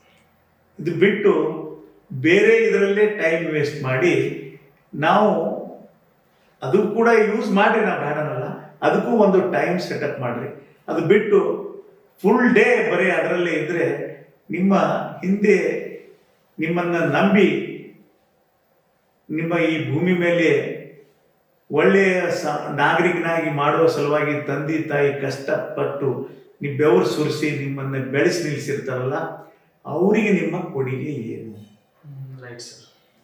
ಅದನ್ನ ಹಿಂದೆ ತಿರುಗಿ ನೋಡೋದು ಬಿಟ್ಟು ನಾವು ಹಿಂದೂ, ನಾವು ಮುಸ್ಲಿಂ, ನಾವು ದಲಿತ ಅಂದ್ರೆ ಇದು ಸಾಧ್ಯ ಇಲ್ಲ. ನಾವು ನಾವು ಸಮಾಜದಲ್ಲಿ ಒಬ್ಬ ಒಳ್ಳೆಯ ನಾಗರಿಕನಾಗಲು ಮೊದಲು ನಮ್ಮ ತಂದೆ ತಾಯಿ, ನಮ್ಮ ಮನೆತನದ ಗೌರವವನ್ನ ಸಮಾಜದಲ್ಲಿ ತರಬೇಕಂದ್ರೆ ಒಬ್ಬ ಒಳ್ಳೆಯ ನಾಗರಿಕನಾಗಬೇಕು, ಒಬ್ಬ ಒಳ್ಳೆಯ ಮಾನವನಾಗಬೇಕು ಅನ್ನೋದು ನನ್ನ ವಿಚಾರ. ಬೆಸ್ಟ್ ಇದೆ ಸರ್, ಒಳ್ಳೆಯದು ಸಂದೇಶ ಸರ್. ಯುವ ಪೀಳಿಗೆ ನೀವು ಕೊಟ್ಟಿದ್ದೀರಾ ಸರ್. ಈ ಭೂಮಿಯ ಮೇಲೆ ಇರೋದು ಒಂದೇ ಧರ್ಮ ಅಂತ ಸರ್ ಅವ್ರು ಹೇಳಿದ್ರು, ಮಾನವ ಧರ್ಮ. ಕರೆಕ್ಟ್ ಇದೆ ಸ್ನೇಹಿತರೆ. ನೋಡಿ, ಬಹಳಷ್ಟು ಜನರು ಹಿಂದೂ ಮುಸ್ಲಿಂ ಅಂತ ಜಗಳ ಕುತ್ಕಿಸಿಂದ ನಮ್ಮ ದೇಶದ ಅಭಿವೃದ್ಧಿ ನಾವು ಏನ್ ಮಾಡ್ತಾ ಇದ್ದೇವೆ ಅಂದ್ರೆ ಕೆಳಗಿಳಿಸ್ತಾ ಇದ್ದೇವೆ ಸರ್. ಸೊ 8ನೇದು ಪ್ರಶ್ನೆ ಸರ್, ನಿಮ್ಮ ಪ್ರಕಾರ ಭಾರತವನ್ನು ಸರ್ವಶ್ರೇಷ್ಠ ಭಾರತ ಹಾಗೂ ಆತ್ಮನಿರ್ಭರ ಭಾರತವನ್ನಾಗಿ ಮಾಡಲು ನಾವು ಯಾವ ರೀತಿ ಕ್ರಮಗಳನ್ನು ಕೈಗೊಳ್ಳಬಹುದು? ನಿಮ್ಮ ಅನಿಸಿಕೆ ಹೇಳಿ ಸರ್ ಇದ್ರ ಬಗ್ಗೆ. ಈಗ ಭಾರತದಲ್ಲಿ ಎಲ್ಲ ಯುವಕರಾಗಿರ್ಬೋದು, ರೈತ ಬಾಂಧವರಾಗಿರ್ಬೋದು, ನಾವು ಸರ್ಕಾರದ ಕಡೆ ಗಮನ ಹರಿಸ್ತಾ ಇದ್ದೀವಿ. ಹೌದು ಸರ್. ಸರ್ಕಾರ ಯಾವುದೇ ಬರಲಿ, ನಾವು ಸರ್ಕಾರದ ಮೇಲೆ ಡಿಪೆಂಡ್ ಆಗಬಾರ್ದು ಸರ್. ಹೌದು. ಸರ್ಕಾರದ ಮೇಲೆ ಡಿಪೆಂಡ್ ಆಗದೆ ನಾವು ಯಾವ ರೀತಿ ಬೆಳವಣಿಗೆ ಆಗ್ಬೇಕನ್ನೋದು ಯುವಕರಿಗೆ ಚಿಂತನೆ ಮಾಡಬೇಕು. ಯಾರು ಕೂಡ ಕಡಿವರೆಗೂ ಹೋಗೋರು ನಾವು ಒಬ್ಬರೇ ಲಾಸ್ಟ್. ನಮ್ಮ ಜೊತೆ ಯಾರು ಬರಂಗಿಲ್ಲ ಸರ್. ಆದ್ರೆ ಇರುವರೆಗೂ ಈ ಸಮಾಜದಲ್ಲಿ ಒಂದು ಹೆಸರು ಅಷ್ಟೇ ಉಳಿಯೋದು. ನೀವು ಎಷ್ಟು ಪ್ರಾಪರ್ಟಿ ಮಾಡ್ರಿ, ಎಷ್ಟು ಬಿಲ್ಡಿಂಗ್ ಕಟ್ರಿ, ಎಷ್ಟು ನೀವು ಏನ್ ಮಾಡಿದ್ರು ಕೂಡ ಅದು ಉಳಿಯಲ್ಲ. ಅದ್ರ ಜೊತೆ ತಗೊಂಡು ಹೋಗಕ್ಕೆ ಸಾಧ್ಯ ಇಲ್ಲ. ಹೌದು ಸರ್. ಒಂದು ಹೆಸರು ಮಾತ್ರ ತಗೊಂಡು ಹೋಗ್ಬೋದು. ಒಬ್ಬ ಒಳ್ಳೆಯ ವ್ಯಕ್ತಿ ಇದ್ದಪ್ಪ, ಅವನು ಒಳ್ಳೆಯ ಕೆಲಸ ಮಾಡ್ದಂತ. ಹೌದು ಸರ್. ಇದಕ್ಕೆ ಎಲ್ಲ ಯುವಕರು ಈ ಭಾರತ ದೇಶದಲ್ಲಿ ಮೊದಲು ಬಹಳ ಜಾಗ್ರತೆಯಿಂದ ಇದನ್ನ ಚಿಂತನೆ ಮಾಡಿ, ನಾವು ಯುವಕರು ಯಾವ ರೀತಿ ದಾರಿ ತಪ್ತಾ ಇದ್ದೀವಿ, ಇದರಿಂದ ನಾವು ಸಮಾಜದಲ್ಲಿ ಒಬ್ಬ ಒಳ್ಳೆಯ ನಾಗರಿಕನ ಆಗಬೇಕಾದ್ರೆ ಏನು ಅನ್ನೋದಕ್ಕೆ ಒಬ್ರು ಇಬ್ರು ಚಿಂತನೆ ಮಾಡೋದ್ರಿಂದ ಸಾಧ್ಯ ಇಲ್ಲ. ಹೌದು ಸರ್. ಸಮಾಜದಲ್ಲಿ ಎಲ್ಲಾ ಸಮಾಜದಲ್ಲಿ ಮಠಾಧೀಶರು ಇರ್ತಾರೆ. ಹೌದು ಸರ್, ಇರ್ತಾರೆ. ಸಮಾಜದಲ್ಲಿದ್ದಂಥ ಮಠಾಧೀಶರು ಅವರು ದಾರಿ ತಪ್ಪುವ ಜನರನ್ನ ಅವ್ರು ಮಾಡಬೇಕಾಗಿದ್ದ ಕೆಲಸ ಸಮಾಜದಲ್ಲಿ ಒಬ್ಬ ಒಳ್ಳೆಯ ನಾಗರಿಕನಾಗಲು ಅವರು ಕೂಡ ಪ್ರೇರಣೆ ಆಗ್ತಾರೆ. ಅವರು ಪ್ರಚೋದನಕಾರಿ ಆಗಿ ದಾರಿ ತಪ್ಪಿಸೋಕೆ ಯುವಕರಿಗೆ ಅವರು ಕೂಡ ಸಹಕಾರ ಕೊಟ್ಟಾಗ ಸಮಾಜ ಕೆಟ್ಟು ಹೋಗ್ತದೆ. ಹೌದು ಸರ್. ಅದಕ್ಕಾಗಿ ಅವರು ಮಠಾಧೀಶರು ಮತ್ತು ರಾಜಕಾರಣಿಗಳು ಎಲ್ಲರೂ ಇದ್ರ ಬಗ್ಗೆ ಚಿಂತನೆ ಮಾಡಿ ಇದು ಸಮಾಜ ಹೀಗಾದರೆ ಭಾರತ ದೇಶ ಬೆಳೆಯಲು ಸಾಧ್ಯ ಇಲ್ಲ, ಇದಕ್ಕೆ ಬೇರೆ ಬೇರೆ ಯಾವ ರೀತಿ ಏನಾಗಿದೆ ಅಂದರೆ ರಾಜಕಾರಣಿಗಳು ನಾವು ನಮ್ಮ ಬೆಳವಣಿಗೆ ನೋಡ್ತಾ ಇದ್ದೀವಿ, ಸಮಾಜದ ಬೆಳವಣಿಗೆ ಯಾರು ನೋಡೋದಿಲ್ಲ. ಬೆರಳೆಣಿಕೆ ಎಷ್ಟು ಜನ ಇದ್ದಾರೆ. ಹೌದು ಸರ್, ಇದ್ದಾರೆ. ಸಮಾಜ ಕೂಡ ಬೆಳಿಬೇಕನ್ನೋದು. ಅದಕ್ಕಾಗಿ ಇದು ಬಹಳ ಕಷ್ಟದ ಕೆಲಸ ಅದು ನೀವು ಕೇಳೋ ಕ್ವಶನ್ಗೆ. ಹೌದು ಸರ್. ಇದಕ್ಕೆ ಇನ್ನೂ ಬಹಳ ಚಿಂತನೆ ಮಾಡಬೇಕಾಗ್ತದೆ. ಇದು ನನ್ನ ಒಬ್ಬನಿಂದ ಸಾಧ್ಯ ಇಲ್ಲ. ಇಂಥ ಯುವಕರು ಎಲ್ಲೆಲ್ಲಿ ಚಿಂತನೆ ಮಾಡ್ತಾರೆ, ಇವರನ್ನ ಸಂಘಟಿತರಾಗಿ ಒಂದು ಕಡೆ ನಾವು ಮೀಟಿಂಗ್ ಮಾಡಿದ್ರೆ ಇದು ಇನ್ನೂ ಬೆಳೆಯಲು ಸಾಧ್ಯ ಅನ್ನೋದು ನನ್ನ ವೈಯಕ್ತಿಕ ವಿಚಾರ. ನಿಜ ಸರ್. ಸರ್, ಇನ್ನೊಂದು ಆತ್ಮನಿರ್ಭರ ಬಗ್ಗೆ ಸ್ವಲ್ಪ ಸರ್, ಅಂದ್ರೆ ಕೆಲವೊಬ್ಬರಿಗೆ ತನ್ನ ಮೇಲೆ ವಿಶ್ವಾಸ ಇರಂಗಿಲ್ಲ ಸರ್. ಬಿಸ್ನೆಸ್ ಮಾಡಬೇಕಾದ್ರೆ ಸ್ವಲ್ಪ ರಿಸ್ಕ್ ತಗೋಬೇಕಾಗತ್ತೆ. ಸೊ ಅಲ್ಲಿ ನೀವು ಏನ್ ಹೇಳಕ್ ಬಯಸ್ತೀರಿ ಸರ್ ಯುವ ಪೀಳಿಗೆ? ಈಗ ನಾವು 10th ಎಕ್ಸಾಮ್ ಬರೆದಿರ್ತೀವಿ. ಹೌದ್ರಿ ಸರ್. ಎಕ್ಸಾಮ್ ಪಾಸ್ ಆಗ್ತೀವಿ ಫೇಲ್ ಆಗ್ತೀವಿ ಗೊತ್ತಿಲ್ಲ. ಆದ್ರೆ ಓದ್ಬೇಕು, ಕಷ್ಟಪಡಬೇಕು, ಓದ್ತೀವಿ. ಹೌದ್ರಿ. ಓದ್ಮೇಲೆ ನನಗೆ ಅವಾಗ ಕೂಡ ಭಯ ಇರ್ತದೆ, ನಾನು ಓದಿಲ್ಲ, ನಾನು ಫೇಲ್ ಆಗ್ತೀನಿ. ನಾನು ಓದಿದ್ದೀನಿ, ನಾನು ಪಾಸ್ ಆಗ್ತೀನಿ ಅಂತ ಕಾನ್ಫಿಡೆನ್ಸ್ ಒಂದಿಷ್ಟು ಹುಡುಗರಲ್ಲಿ ಇರುತ್ತೆ ಸರ್. ಹೌದು. ಬಿಸ್ನೆಸ್ ಕೂಡ ನಾನು ಮಾಡುವ ಕೆಲಸ ನಾನು ಬಹಳ ನಿಯತ್ತಿನಿಂದ ಮಾಡ್ತಾ ಇದ್ದೀನಿ, ಇದರಲ್ಲಿ ನಾನು ಸಕ್ಸಸ್ ಆಗೇ ಆಗ್ತೀನಿ ಅಂತ ಕಾನ್ಫಿಡೆನ್ಸ್ ಇಂದ ನಾವು ಮುಂದುವರೆದ್ರೆ 90% ಅಂತೂ ಸಕ್ಸಸ್ ಆಗೋದು ಸಕ್ಸಸ್ಸೇ. ನಾನು ಸ್ಟೋರಿ ನೋಡಿದ್ದೀನಿ. 10% ಈಗ ಬೆಳೆ ಬೆಳೆದಾಗ ಅದರಲ್ಲಿ ಕೂಡ ಒಂದಷ್ಟು ಕಪ್ಪು ಬೆಳೆ ಬರ್ತವೆ, ಬೀಜಗಳು ಬರ್ತವೆ. ಹಣ್ಣು ಬೆಳೆದಾಗ ಹಣ್ಣಿನಲ್ಲೂ ಕೂಡ ಒಂದಿಷ್ಟು ಕೆಟ್ಟ ಹಣ್ಣುಗಳು ಬರ್ತವೆ. ಸೊ ಅದು ಯಾಕೆ ಬರ್ತದೆ? ಅದು ಹುಳ ಹತ್ತಿರ್ತದೆ. ಇಲ್ಲ ಒಂದು ಹುಳುಗಳು ಹತ್ತದಾಗ ಒಳ್ಳೆಯ ರೀತಿಯಿಂದ ನಾವು ಔಷಧ ಹೊಡಿಬೇಕಾದ್ರೆ ಅದು ಕರೆಕ್ಟಾಗಿ ಅಲ್ಲಿ ಹೋಗಿ ಮುಟ್ಟಿರಲ್ಲ. ಯಾಕೆ ಆ ರೀತಿ ಹಾಳಾಗ್ತದೆ ಅಂದರೆ ನಾವು ತಂದೆ ತಾಯಿ ಮಕ್ಕಳ ಬಗ್ಗೆ ಆ ಕಡೆ ಲಕ್ಷ್ಯ ಕೊಡದೇ ಹೋದಾಗ ಅದು ಅವನಿಗೆ ಕಾನ್ಫಿಡೆನ್ಸ್, ಸೆಲ್ಫ್ ಕಾನ್ಫಿಡೆನ್ಸ್ ಬರಂಗಿಲ್ಲ ಸರ್. ಹೌದು ಸರ್, ನಿಜ. ಅಂದ್ರೆ ಇದ್ರೊಳಗೆ ಸರ್ ತಂದೆ ತಾಯಿಯವ್ರದ್ದು ಮೇನ್ ರೋಲ್ ಸರ್ ಇದ್ರೊಳಗೆ. ಒಳ್ಳೆ ಸಂದೇಶ ಸರ್. 9ನೇದು ಪ್ರಶ್ನೆ ಸರ್ ಇದು. ಪರಿಸರ ಹಾಳಾಗುವುದರಿಂದ ಮಳೆ, ಬಿಸಿಲು, ಚಳಿ ಅಂತ ಹವಾಮಾನವು ಸಮಯಕ್ಕೆ ಸರಿಯಾಗಿ ಆಗುತ್ತಿರಲಿಲ್ಲ ಸರ್. ಪರಿಸರವನ್ನು ಸಂರಕ್ಷಿಸಲು ಮತ್ತು ಹವಾಮಾನವನ್ನು ಸರಿಪಡಿಸಲು ನಾವು ಏನು ಮಾಡಬಹುದು? ಪರಿಸರ ಬಗ್ಗೆ ಸ್ವಲ್ಪ. ಈಗ ಕರ್ನಾಟಕ ಸರ್ಕಾರದಲ್ಲಿ ನರೇಗಾ ಯೋಜನೆಯಲ್ಲಿ ಒಂದು ಗ್ರಾಮ ಪಂಚಾಯತಿಗೆ ಪರಿಸರ ಬೆಳೆಯ ಸಲುವಾಗಿ 75 ಲಕ್ಷ ರೂಪಾಯಿ ಬರ್ತದೆ. 75 ಲಕ್ಷ. ಆದರೆ ಒಂದು ಗ್ರಾಮ ಪಂಚಾಯತಿಯಲ್ಲಿ ಕೂಡ ಒಂದು 100 ಗಿಡ ಹಚ್ಚಿದ್ದು ನಾವು ನೋಡಿಲ್ಲ. ಅದಕ್ಕೆ ನಮ್ಮ ಕರ್ನಾಟಕ ಸರ್ಕಾರಕ್ಕೆ ನಾನು ಒಂದು ಪ್ರಾಜೆಕ್ಟ್ ರಿಪೋರ್ಟ್ ಅನ್ನು ಮಾಡಿ ನಮ್ಮ ಡಿಸ್ಟ್ರಿಕ್ಟ್ ಮಿನಿಸ್ಟರ್ ಕೂಡ ಪ್ರಿಯಾಂಕಾ ಖರ್ಗೆ ಅವರಿಗೂ ಕೂಡ ಕೊಟ್ಟಿದ್ದೀನಿ, ಮತ್ತು chief secretary madam Shalini Rajneesh ಅವರಿಗೂ ಕೂಡ ಕೊಟ್ಟಿದ್ದೀನಿ. ಯಾವ ರೀತಿ ಅಂದರೆ ಸಣ್ಣ ರೈತರಿಗೆ 1 ಎಕರೆಯಲ್ಲಿ ಫುಡ್ ಫಾರೆಸ್ಟ್ ಅಂತ ಮಾಡಬೇಕು.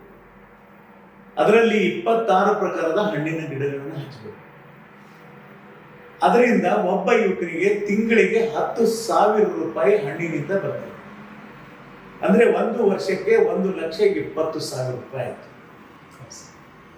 ಆ ಯುವಕನಿಗೆ 10,000 ರೂಪಾಯಿ, ಅದು 15,000 ರೂಪಾಯಿ ಹಸುಗಳಿಂದ 25,000 ರೂಪಾಯಿ ಊರಲ್ಲೇ ಇದ್ದು ಅವನಿಗೆ ಸ್ವಾವಲಂಬಿ ಬದುಕು ಕಟ್ಕೋಬಹುದು. ಇದು 1 ಎಕರೆ ಬೆಳೆ ಒಂದು ಗ್ರಾಮ ಪಂಚಾಯತಿಯಲ್ಲಿ 10 ರೈತರಿಗೆ ವರ್ಷಕ್ಕೆ 10 ಎಕರೆ ಬೆಳೆಯಲು ಫುಡ್ ಫಾರೆಸ್ಟ್ಗೆ ಪರ್ಮಿಷನ್ ಸಿಕ್ಕರೆ 10 ಎಕರೆ ಪರಿಸರ ಬೆಳೆದ. 10 ಎಕರೆ ಒಂದು ಗ್ರಾಮ ಪಂಚಾಯತಿಯಲ್ಲಿ ಬೆಳೆದ್ರೆ ನಮ್ಮ ತಾಲೂಕಿನಲ್ಲಿ 36 ಗ್ರಾಮ ಪಂಚಾಯತಿಯಲ್ಲಿ 360 ಎಕರೆ ಫಾರೆಸ್ಟ್. ಸೊ ಇದು ವರ್ಷ ಇದೇ ರೀತಿ ಮಾಡಿದ್ರೆ ಆಟೋಮೆಟಿಕ್ ಆಗಿ ಪರಿಸರ ಚೇಂಜ್ ಆಗ್ತದೆ ಅಂತ ನನ್ನ ಗ್ರೇಟ್ ಸರ್. ಅಂದ್ರೆ ಸರ್ ಅವರು ಹೇಳ್ಕೊಟ್ರು, ಸರ್ಕಾರದಿಂದ ನಾವು ಅದು ಲಾಭ ತಗೊಂಡಿಸಿಂದ ಪ್ರತಿಯೊಂದು ಗ್ರಾಮದಲ್ಲಿ ಸಾವಿರಾರು ಗಿಡಗಳನ್ನು ನಾವು ಅಷ್ಟು ಎಕರೆದಲ್ಲಿ ನಾವು ಹಚ್ಚಬಹುದು. ಎಷ್ಟು ಗಿಡಗಳು ಹೆಚ್ಚಾಗುತ್ತೆ ವೀಕ್ಷಕರೇ, ಸ್ನೇಹಿತರೆ, ಕನ್ನಡಿಗರೇ, ಅಷ್ಟು ನಮ್ಮ ಪರಿಸರವನ್ನು ನಾವು ಸರಿಪಡಿಸಬಹುದು, ಅಂದ್ರೆ ಸರಿಯಾಗಿ ನಡೆಯಬಹುದು. ಈಗ ನೋಡ್ತಾ ಇದ್ದೀರಿ ಎಲ್ಲರೂ ನೀವು, ಸರಿಯಾಗಿ ಮಳೆ ಬರ್ತಾ ಇಲ್ಲ, ಬಂದಂದ್ರೆ ಒಮ್ಮೆ ಹೆಚ್ಚಿಗೆ ಬರುತ್ತೆ, ಇಲ್ಲಾಂದ್ರೆ ಕಡಿಮೆ ಆಗುತ್ತೆ, ಚಳಿಯಲ್ಲಿ ಬಿ ಹಂಗೆ ಇದೆ. ಸೊ ಅದಕ್ಕೆ ಎಲ್ಲ ಕಾರಣ ಏನಪ್ಪಾ ಅಂತಂದ್ರೆ ಪರಿಸರನೇ ಕಾರಣ ಸ್ನೇಹಿತರೆ. ನಾವು ಪರಿಸರವನ್ನು ನಾವು ಸಂರಕ್ಷಣೆ ಮಾಡಬೇಕು. ಒಳ್ಳೇದು ಪ್ರಶ್ನೆಗೆ ಸರ್ ಒಳ್ಳೇದು ಆನ್ಸರ್ ಕೊಟ್ಟಿದ್ರಿ, ಉತ್ತರ ಕೊಟ್ಟಿದ್ರಿ ಸರ್. ಈಗ ನೆಕ್ಸ್ಟ್ 15ನೇ ಪ್ರಶ್ನೆ, ಉತ್ತರ ಕರ್ನಾಟಕದಲ್ಲಿ ಮಾಹಿತಿ ತಂತ್ರಜ್ಞಾನ IT ಇನ್ಫಾರ್ಮೇಶನ್ ಟೆಕ್ನಾಲಜಿ ಮತ್ತು ಜೈವಿಕ ತಂತ್ರಜ್ಞಾನ ಬಯೋಟೆಕ್ನಾಲಜಿ ಇನ್ನೂ ನಿರೀಕ್ಷಿತ ಮಟ್ಟದಲ್ಲಿ ಅಭಿವೃದ್ಧಿಯಾಗಿಲ್ಲ. ಈ ಪ್ರದೇಶ ಬೆಳವಣಿಗೆಗಾಗಿ ನಾವು ಏನು ಮಾಡಬಹುದು ಸರ್ ನಮ್ಮ ಉತ್ತರ ಕರ್ನಾಟಕದಾಗ? ಈಗ ಇದೇ ಗಡಿ ಭಾಗ ಮಹಾರಾಷ್ಟ್ರದಲ್ಲಿ ತಾಲೂಕಿನಲ್ಲಿ ಎಲ್ಲ ತಾಲೂಕಿನಲ್ಲಿ ಇಂಡಸ್ಟ್ರಿಗಳಿವೆ. ನಾವು ಎಲ್ಲ ಈಗ ಕಲ್ಯಾಣ ಕರ್ನಾಟಕ ನಾವು ಏನ ಭಾಗದಲ್ಲಿ ತಾಲೂಕಿನಲ್ಲಿ ಇಂಡಸ್ಟ್ರಿಗಳ ಬೆಳವಣಿಗೆಗೆ ನಾವು ಒತ್ತು ಕೊಟ್ಟರೆ ಈ ನಮ್ಮ ಏರಿಯಾ ಬೆಳೆಯಲು ಸಾಧ್ಯ. ಮತ್ತೆ ನಮ್ಮ ಊರಿನಿಂದ ವಲಸೆ ಹೋಗ್ತಿರುವಂಥ ಯುವಕರಾಗಿರ್ಬೋದು, ಎಲ್ಲರೂ ಬೆಂಗಳೂರು ಪುನಃ ಬಾಂಬೆ ಸೇರ್ತಾ ಇದ್ದಾರಲ್ಲ, ಅವ್ರು ವಾಪಸ್ ಬರಬೇಕಾದ್ರೆ ಇಂಡಸ್ಟ್ರಿ ಬೆಳವಣಿಗೆ ತಾಲೂಕು ಮಟ್ಟದಲ್ಲಿ ಬೆಳವಣಿಗೆ ಆಗಬೇಕು. ಅದು ಬೆಳವಣಿಗೆ ಆದಾಗ ಇದು ನಮಗೆ ಈ ಏರಿಯಾ ಬೆಳೆಯಲು ಸಾಧ್ಯ. ಯಾಕಂದ್ರೆ ಮೊದಲೇ ನಮಗೆ ಕುಡಿಯೋ ನೀರಿನೇ ಸಮಸ್ಯೆ ಅದ, ಅದು ಈಗ ಸ್ವಲ್ಪ ಬಗೆಹರಿತಾ ಇದೆ. ಅದರ ಜೊತೆಯಲ್ಲಿ ನಾವು ಇಂಡಸ್ಟ್ರಿ ಬೆಳೆದ್ರೆ ನಮ್ಮ ಏರಿಯಾ ಅಭಿವೃದ್ಧಿ ಆಗಲು ಸಾಧ್ಯ. ಉತ್ತರ ಕರ್ನಾಟಕ ಬೆಸ್ಟ್ ಆನ್ಸರ್ ಸರ್. 11ನೇ ಪ್ರಶ್ನೆ, ಸರ್ಕಾರಿ ಕಚೇರಿಗಳಲ್ಲಿ ಸಣ್ಣ ಪುಟ್ಟ ಕೆಲಸಗಳಿಗೂ ಲಂಚ ನೀಡಿದರೆ ಬೇಗ ಮಾಡಿಕೊಡ್ತಾರೆ ಎಂದು ಮಾತಿದೆ ಸರ್. ಭ್ರಷ್ಟಾಚಾರ ಮುಕ್ತ ಕರ್ನಾಟಕ ನಿರ್ಮಾಣಕ್ಕೆ ನಾವು ಯಾವ ರೀತಿ ಕ್ರಮಗಳನ್ನು ಕೈಗೊಳ್ಳಬಹುದು ಸರ್? ಈಗ ನಾನು ಹೇಳಬೇಕಾಗಿದ್ದ ಪ್ರಶ್ನೆಗೆ, ನಾವು ಏನ್ ಬೇಗ ನಮ್ಮ ಕೆಲಸ ಆಗಿಲ್ಲ ಅಂದ್ರೆ ಕಚೇರಿಗಳಲ್ಲಿ ಸರ್, ಎಸ್ಪೆಷಲಿ ಸರ್ಕಾರಿ ಕಚೇರಿಗಳಲ್ಲಿ ಸ್ವಲ್ಪ ತೆಳಗಿಂದ ದೂರು ಕೊಟ್ಟಂದ್ರೆ ಬೇಗನೆ ಕೆಲಸನೇ ಮಾಡ್ಕೊಡ್ತಾರೆ ಸರ್. ಇದಕ್ಕೆ ನಾವು ಯಾವ ರೀತಿ ಇದಕ್ಕೆ ಮುಕ್ತ ಮಾಡಬಹುದು? ಇದು ಯಾರ ಕಡೆಯೂ ಸಾಧ್ಯ ಇಲ್ಲ. ಯಾಕಂದ್ರೆ ನಮ್ಗೆ ಅರ್ಜೆಂಟ್ ಇರ್ತದ, ನಾವೇ ಮೊದಲ ಕೊಟ್ಟಿರ್ತೀವಿ. ಇದು ಯಾರಿಗೆ ಅರ್ಜೆಂಟ್ ಇರ್ತದ ಫಸ್ಟ್ ನಾವು ಕೊಡೋದು ಎಲ್ಲರೂ ಕಲಿತು ಬಿಟ್ಟಾಗ ಮಾತ್ರ ಅದು ಸಾಧ್ಯ. ಇಲ್ಲ ಸರ್, ನಿಮ್ಮ ಅನ್ಸಮಟ್ಟಿ ಈಗ ಎಲ್ಲ ಆನ್ಲೈನ್ ಪೇಮೆಂಟ್ ಮಾಡಿದ್ರೆ ಇದು ಮಾತ್ರ ಸ್ಟಾಪ್ ಆಗ್ಬೋದು ಸರ್? ಆಗಲ್ಲ. ಆನ್ಲೈನ್ ಪೇಮೆಂಟ್ ಆದ್ರೂ ಕೂಡ ಅಂದ್ರೆ ಭ್ರಷ್ಟಾಚಾರ ಮುಕ್ತ ಕರ್ನಾಟಕ ಮಾಡೋಕೆ ಸ್ವಲ್ಪ ಇನ್ನು ಬಹಳ ಟೈಮ್ ತಗೊಳ್ಳುತ್ತೆ. ಸೊ 12ನೇ ಪ್ರಶ್ನೆ ಸರ್, ಅಂತಾರಾಷ್ಟ್ರೀಯ ವರದಿಯ ಪ್ರಕಾರ ಸುಮಾರು 16.6 ಅಂದ್ರೆ 200 ಮಿಲಿಯನ್ ಜನರಿಗೆ ಸರಿಯಾಗಿ ಊಟ ಸಿಗುತ್ತಿರಲಿಲ್ಲ. ಇದಕ್ಕೆ ಜನಸಂಖ್ಯೆನೇ ಕಾರಣ, ಈ ನಿರುದ್ಯೋಗವೇ ಪ್ರಮುಖ ಕಾರಣವೇ? ಇದರ ಮೇಲೆ ನಿಮ್ಮ ಅಭಿಪ್ರಾಯವೇನು ಸರ್? ಇದು ಜನಸಂಖ್ಯೆನೇ ಕಾರಣ. ಜನಸಂಖ್ಯೆನೇ ಕಾರಣ ಅಂದ್ರೆ ಜನಸಂಖ್ಯೆ ನಾವು ಯಾವ ರೀತಿ ನಾವು ಕಂಟ್ರೋಲ್ ಮಾಡ್ಬೋದು ಸರ್ ಜನಸಂಖ್ಯೆ? ಈಗ ಇದು ಸರ್ಕಾರ ನಿರ್ಣಯ ತಗೋಬೇಕಾಗ್ತದೆ. ಅದು ಯಾಕಂದ್ರೆ ಈಗ ಯಾರೇ 2 ಮಕ್ಕಳಿದ್ದವರಿಗೆ ಸರ್ಕಾರದ ಫೆಸಿಲಿಟಿಯನ್ನು ಕೊಡಬೇಕು, ಹಾಸ್ಪಿಟಲ್ ಫ್ರೀ ಆಗಿರಬೇಕು. ಈ ರೀತಿ ಕಡಿವಾಣ ಹಾಕಿದಾಗ ಸ್ವಲ್ಪ ಜನಸಂಖ್ಯೆ ಕಡೆ ಕಂಟ್ರೋಲ್. ಇದು ಜನಸಂಖ್ಯೆ ಜೊತೆಯಲ್ಲಿ ನಿರುದ್ಯೋಗ ಮತ್ತು ಸಂಪನ್ಮೂಲ ಕೂಡ ಕಾರಣ. ಇದಕ್ಕೆ ಕಾರಣ. ಹೌದು ಸರ್, ನಿಜ ಸರ್ ಹೇಳಿದ್ದು. ಒಳ್ಳೇದು ಪ್ರಶ್ನೆಗೆ ಒಳ್ಳೇದು ಬಹಳ ಉತ್ತರ ಕೊಟ್ಟಿದ್ರಿ ಸರ್ ನೀವು. ಲಾಸ್ಟ್ ಕೊನೆ 2ನೇ ಪ್ರಶ್ನೆ ಇದೆ ಸರ್. ಈ 2ನೇ ಪ್ರಶ್ನೆ ಏನಿದೆ ಸ್ನೇಹಿತರೆ, ಟೋಟಲಿ ನೀವು ಕೇಳಿದ 12 ಪ್ರಶ್ನೆ ಕನ್ನಡಿಗರೇ. ಇದು 2 ಪ್ರಶ್ನೆ ನಮ್ಮ ಫೌಂಡೇಶನ್ ವತಿಯಿಂದ, NGO ವತಿಯಿಂದ, party free India foundation trust Aland. So ಇದರಲ್ಲಿ ನೋಡಿ ಸರ್, ಫಸ್ಟ್ 3ನೇ ಪ್ರಶ್ನೆ ನಮ್ಮ ಫೌಂಡೇಶನ್ ಕಡೆಯಿಂದ ಇದೆ. ಇದು ಭಾರತದಲ್ಲಿ ಅತಿ ದೊಡ್ಡ ಆಶ್ರಮ ಕಟ್ಟಡ ನಿರ್ಮಿಸುವ ನಿರ್ಧಾರ ನಾವು ಮಾಡಿದ್ದೇವೆ. ಅಲ್ಲಿ ಮಕ್ಕಳು, ವೃದ್ಧರು, ಅಂಗವಿಕಲರು ಎಲ್ಲರೂ ಸಮಾನವಾಗಿ ಉತ್ತಮ ಶಿಕ್ಷಣ, ಕ್ರೀಡೆ, ವ್ಯವಹಾರ ಮಾಹಿತಿ, ತಂತ್ರಜ್ಞಾನದ ಜ್ಞಾನ, ಸಂವಿಧಾನದ ವಿಷಯಗಳು ಹಾಗೂ ಕುರಾನ್, ಬೈಬಲ್, ಭಗವದ್ಗೀತೆಯಂತಹ ಧರ್ಮ ಗ್ರಂಥಗಳ ಉದ್ದೇಶಗಳನ್ನು ತಿಳಿಸುವ ಆಲೋಚನೆ ನಾವು ಅಲ್ಲಿ ಇಟ್ಟಿದ್ದೇವೆ ಸರ್. ಇದು ಒಂದು ಅನಾಥಾಶ್ರಮ ನಾವು ಕಟ್ಟಡ ಮಾಡ್ಬೇಕಂತ ಇಡೀ ಇಂಡಿಯಾ ಒಳಗೆ ಸರ್, ಇದು ಇಂಡಿಯಾದಾಗೆ ಅತಿ ದೊಡ್ಡ ಅನಾಥಾಶ್ರಮ ಸರ್. ಸೊ ಇದರಲ್ಲಿ ನೀವು ಮತ್ತೆ ಏನೇ ಆ್ಯಡ್ ಮಾಡ್ಬೋದು ಅಂತೀರಿ ನಾವು ಮಾಡೋದು ಕೆಲಸ? ಈಗ ವಯಸ್ಸಿನಲ್ಲಿ ಸಣ್ಣವರಾಗಿ ಸಲ್ಮಾನ್, ನೀವೊಂದು ಬಹಳ ಒಳ್ಳೆ ಕೆಲಸಕ್ಕೆ ಕೈ ಹಾಕಿದ್ದೀರಿ. ಇದಕ್ಕೆ ನೀವು ವೃದ್ಧಾಶ್ರಮ ಮತ್ತು ಅನಾಥ ಮಕ್ಕಳಿಗೆ ಒಳ್ಳೆ ವಿದ್ಯಾಭ್ಯಾಸ ಕೊಡಬೇಕು ಅನ್ನೋದೇನು ಕಾನ್ಸೆಪ್ಟ್ ಇದೆ. ಒಳ್ಳೆ ವಿದ್ಯಾಭ್ಯಾಸ ಕೂಡ ಜೊತೆಗೆ ಸ್ಪೋರ್ಟ್ಸ್ ಅಲ್ಲಿ ಕೂಡ ಮಕ್ಕಳು ಭಾಗಿಯಾಗಬೇಕು ಮತ್ತು ಬೇರೆ ಬೇರೆ ರೀತಿಯ ಕಲೆಗಳಲ್ಲಿ ಕೂಡ ಭಾಗಿಯಾಗಬೇಕು. ಆವಾಗ ಏನಾಗ್ತದೆ ಅಂದರೆ ಎಲ್ಲ ರೀತಿಯ ಯುವಕರು ಸಿಗ್ತಾರೆ. ಯಾವ ರೀತಿ ಬೇರೆ ಬೇರೆ ರೀತಿಯ ಕಲರ್ಗಳಿದೆ ಆ ರೀತಿ ಮಕ್ಕಳು ಬೆಳೀತಾರೆ. ಅದಕ್ಕೆ ಒಂದೇ ರೀತಿಯಲ್ಲಿ ಹೋಗೋಕ್ಕಿಂತ ಎಲ್ಲ ಕಲರಲ್ಲಿ ಬೆಳೆಸಿದ್ರೆ ಆ ಮಕ್ಕಳು ಒಳ್ಳೆಯ ಬೆಳವಣಿಗೆ ಆಗಕ್ಕೆ ಸಾಧ್ಯ ಅದ. ಅದಕ್ಕೆ ನೀವು ಪ್ರಯತ್ನಕ್ಕೆ ಒಳ್ಳೆಯ ಫಲ ಸಿಗ್ತದೆ, ಶ್ರಮ ಪಡ್ತೀರಿ ನೀವು. ನಿಮಗೆ ನಾನು ಕೂಡ ಎಲ್ಲ ರೀತಿಯಿಂದ ಸಹಕಾರ ಕೊಡ್ತೀನಿ. ಮತ್ತು ಒಳ್ಳೆಯ ಕೆಲಸ ಮಾಡೋ ಸಲುವಾಗಿ ನೀವು ಏನೇ ಕಷ್ಟಗಳು ಬಂದರೂ ಕೂಡ ಹಿಂದೆ ಸರಿದೆ ನೀವು ಮುಂದೆ ಹೆಜ್ಜೆ ಹಾಕ್ರಿ. ಕಷ್ಟ ಬಂದೇ ಬರ್ತದೆ. ಒಂದು ಮೂರ್ತಿ ಕಟ್ಟಿಬೇಕಾದ್ರೆ ಆ ಕಲ್ಲಿಗೆ ಕಟ್ಟೋದು ಮೂರ್ತಿ ಆಗ್ತದೆ. ಆ ಮೂರ್ತಿ ಆಗಲು ಅವನು ಕಟ್ಟದಂತ ಆ ಶಿಲ್ಪಿಗೆ ಗೊತ್ತು ಎಷ್ಟು ದಿನ ಟೈಮ್ ತಗೊಂಡು ಆ ಕಲ್ಲನ್ನು ಕಟ್ಟಿದ್ದಾನಂತ. ಅದಕ್ಕೆ ನೀವು ಸಣ್ಣ ವಯಸ್ಸಲ್ಲೇ ಏನು ಕೈ ಹಾಕಿದ್ದೀರಿ, ಇದಕ್ಕೆ ಫಲ ಸಿಗ್ತದೆ. ಪ್ರಯತ್ನ ಮಾಡೋಣ. ನಾನು ಕೂಡ ನಿಮ್ಮ ಜೊತೆ ಸಹಕಾರ ಕೊಡ್ತೀನಿ. ಥ್ಯಾಂಕ್ ಯು ಸೋ ಮಚ್ ಸ್ನೇಹಿತರೆ. ಇದಕ್ಕಿಂತ ದೊಡ್ಡ ನನಗೆ ಏನು ಬೇಕಾಗಿತ್ತು ಸ್ನೇಹಿತರೆ, ಈಗ ಅಣ್ಣವ್ರು ಏನು ಹೇಳಿದಾರಲ್ಲ, ಇದು ನನ್ನ ಬಲ ಪೂರ ಶಕ್ತಿನೇ ಅಣ್ಣವ್ರಂತೆ ನಾನು ಈ ಒಂದು ಸಂದರ್ಭದಲ್ಲಿ ನಾನು ಹೇಳ್ತಾ ಇದ್ದೀನಿ ಸ್ನೇಹಿತರೆ. ಇನ್ನೊಂದು ಸರ್, ಲಾಸ್ಟ್ ಕೊನೆಯ ಪ್ರಶ್ನೆ ಇದು. ಈ ಆಶ್ರಮ ಯೋಜನೆಗೆ ಸುಮಾರು 12ರಿಂದ 14 ಕೋಟಿ ರೂಪಾಯಿ ವೆಚ್ಚ ತಗುಲುವ ಅಂದಾಜಿದೆ ಮತ್ತು ಇದು 150ರಿಂದ 200 ಜನರಿಗೆ ಉದ್ಯೋಗ ನೀಡುವ ಸಾಮರ್ಥ್ಯ ಹೊಂದಿದೆ. ಇದರಲ್ಲಿ 1200ರಿಂದ 1400 ಸ್ಟ್ರೆಂತ್ ನಾವು ಅಲ್ಲಿ ಇಡಬಹುದು. ಈ ಕಾರ್ಯದಲ್ಲಿ ನಿಮ್ಮ ವತಿಯಿಂದ ಇದರಲ್ಲಿ ಎಷ್ಟು ಭಾಗವಹಿಸಬಹುದು? ಈಗ ಇದ್ರ ಬಗ್ಗೆ ನೀವೇನು NGO ಮಾಡಿದ್ರಿ? ಹೌದು ಸರ್. ಸೊ ಅದಕ್ಕೆ ಯಾವ ರೀತಿ ಬೇರೆ ಬೇರೆ ಸೋರ್ಸ್ಗಳಿಂದ ಇದಕ್ಕೆ ಸಹಕಾರ ಮಾಡಬಹುದು ಅನ್ನೋದ್ರ ಬಗ್ಗೆ ನಾನು ತಿಳ್ಕೊಂಡು ನಾನು ಮಾಡ್ತೀನಿ. ಡೆಫಿನೆಟ್ ಆಗಿ ಯಾವ ರೀತಿ ಸೋರ್ಸ್ ಮಾಡ್ಬೋದು ಅನ್ನೋದು ಚಿಂತನೆ ಮಾಡಿ ಅದನ್ನು ತಿಳ್ಕೊಂಡು ನಿಮಗೆ ನಾನು ಸಹಕಾರ ಮಾಡ್ತೀನಿ. ಥ್ಯಾಂಕ್ ಯು ಸೋ ಮಚ್ ಅಣ್ಣವರೇ. ಇವತ್ತು ಈ ಒಂದು ಕಾರ್ಯಕ್ರಮಕ್ಕೆ ಸ್ನೇಹಿತರೆ ಇವೆಲ್ಲ 1ರಿಂದ 14 ಪ್ರಶ್ನೆಗೆ ಅಣ್ಣ ಅವರು ಉತ್ತರ ಕೊಟ್ಟರು. ಅದಕ್ಕೆ ತುಂಬ ಹೃದಯದಿಂದ ನಾನು ಅವರಿಗೆ ಧನ್ಯವಾದ ಸಲ್ಲಿಸುತ್ತೇನೆ. ಸೊ ಸ್ನೇಹಿತರೆ, ಅಣ್ಣವ್ರು ಇವತ್ತು ಅಷ್ಟು ಬಿಸಿ ಶೆಡ್ಯೂಲ್ ಒಳಗಿನ ಟೈಮ್ ತೆಗೆದು ಇವತ್ತು ನಮಗೆ ಟೈಮ್ ಕೊಟ್ಟು ಈ ಒಂದು ಐತಿಹಾಸಿಕ ಕಾರ್ಯಕ್ರಮಕ್ಕೆ ಸ್ನೇಹಿತರೆ ಸಂಪೂರ್ಣ ಮಾಡಿದ್ದಾರೆ. ಸೊ ಅದಕ್ಕೆ ಈ ಒಂದು ಐತಿಹಾಸಿಕ ಕಾರ್ಯಕ್ರಮಕ್ಕೆ ವಿಶೇಷ ಮೆರುಗು ನೀಡಿ ಇದನ್ನು ಅತ್ಯಂತ ಯಶಸ್ವಿಗೊಳಿಸಿದ ಗೌರವಾನ್ವಿತ ನಾಯಕರಿಗೆ ನಮ್ಮೆಲ್ಲರ ಪರವಾಗಿ ಹೃತ್ಪೂರ್ವಕವಾಗಿ ಅಭಿನಂದನೆಯನ್ನು ಕೊಡುತ್ತೇನೆ. ನನ್ನ ಒಬ್ಬಂದೇ ಪರವಾಗಿ ಎಲ್ಲ ಸ್ನೇಹಿತರೆ, ಇಡೀ ಕರ್ನಾಟಕದಲ್ಲಿ ನಾನು ರೀಸೆಂಟ್ಲಿ 304 ಮಿಲಿಯನ್ ವ್ಯೂಸ್ ಹೋಗಿದೆ ನನ್ನ ಐಡಿಗೆ. 304 ಮಿಲಿಯನ್ ಅಂದರೆ ಮೇ ಬಿ 30 ಕೋಟಿ ಜನ ಆಯಿತು. 30 ಕೋಟಿ ಜನರಲ್ಲಿ ನಾನು ಅನ್ಕೊಂಡಿರ್ತೇನೆ 6.5 ಕೋಟಿ ಕನ್ನಡಿಗರ ಇದರಲ್ಲಿ ಇದ್ದಾರಂತೆ. ಸೊ 6.5 ಕೋಟಿ ಕನ್ನಡಿಗರ ಪರವಾಗಿ ಅಣ್ಣವರಿಗೆ ತುಂಬ ಹೃದಯದಿಂದ ನಾನು ಧನ್ಯವಾದ ಸಲ್ಲಿಸ್ತಾ ಈ ಒಂದು ಐತಿಹಾಸಿಕ ಕಾರ್ಯಕ್ರಮ ಸ್ನೇಹಿತರೆ ಇಲ್ಲಿಗೆ ಮುಕ್ತಾಯ ಮಾಡೋಣ. ಜೈ ಹಿಂದ್, ಜೈ ಕರ್ನಾಟಕ.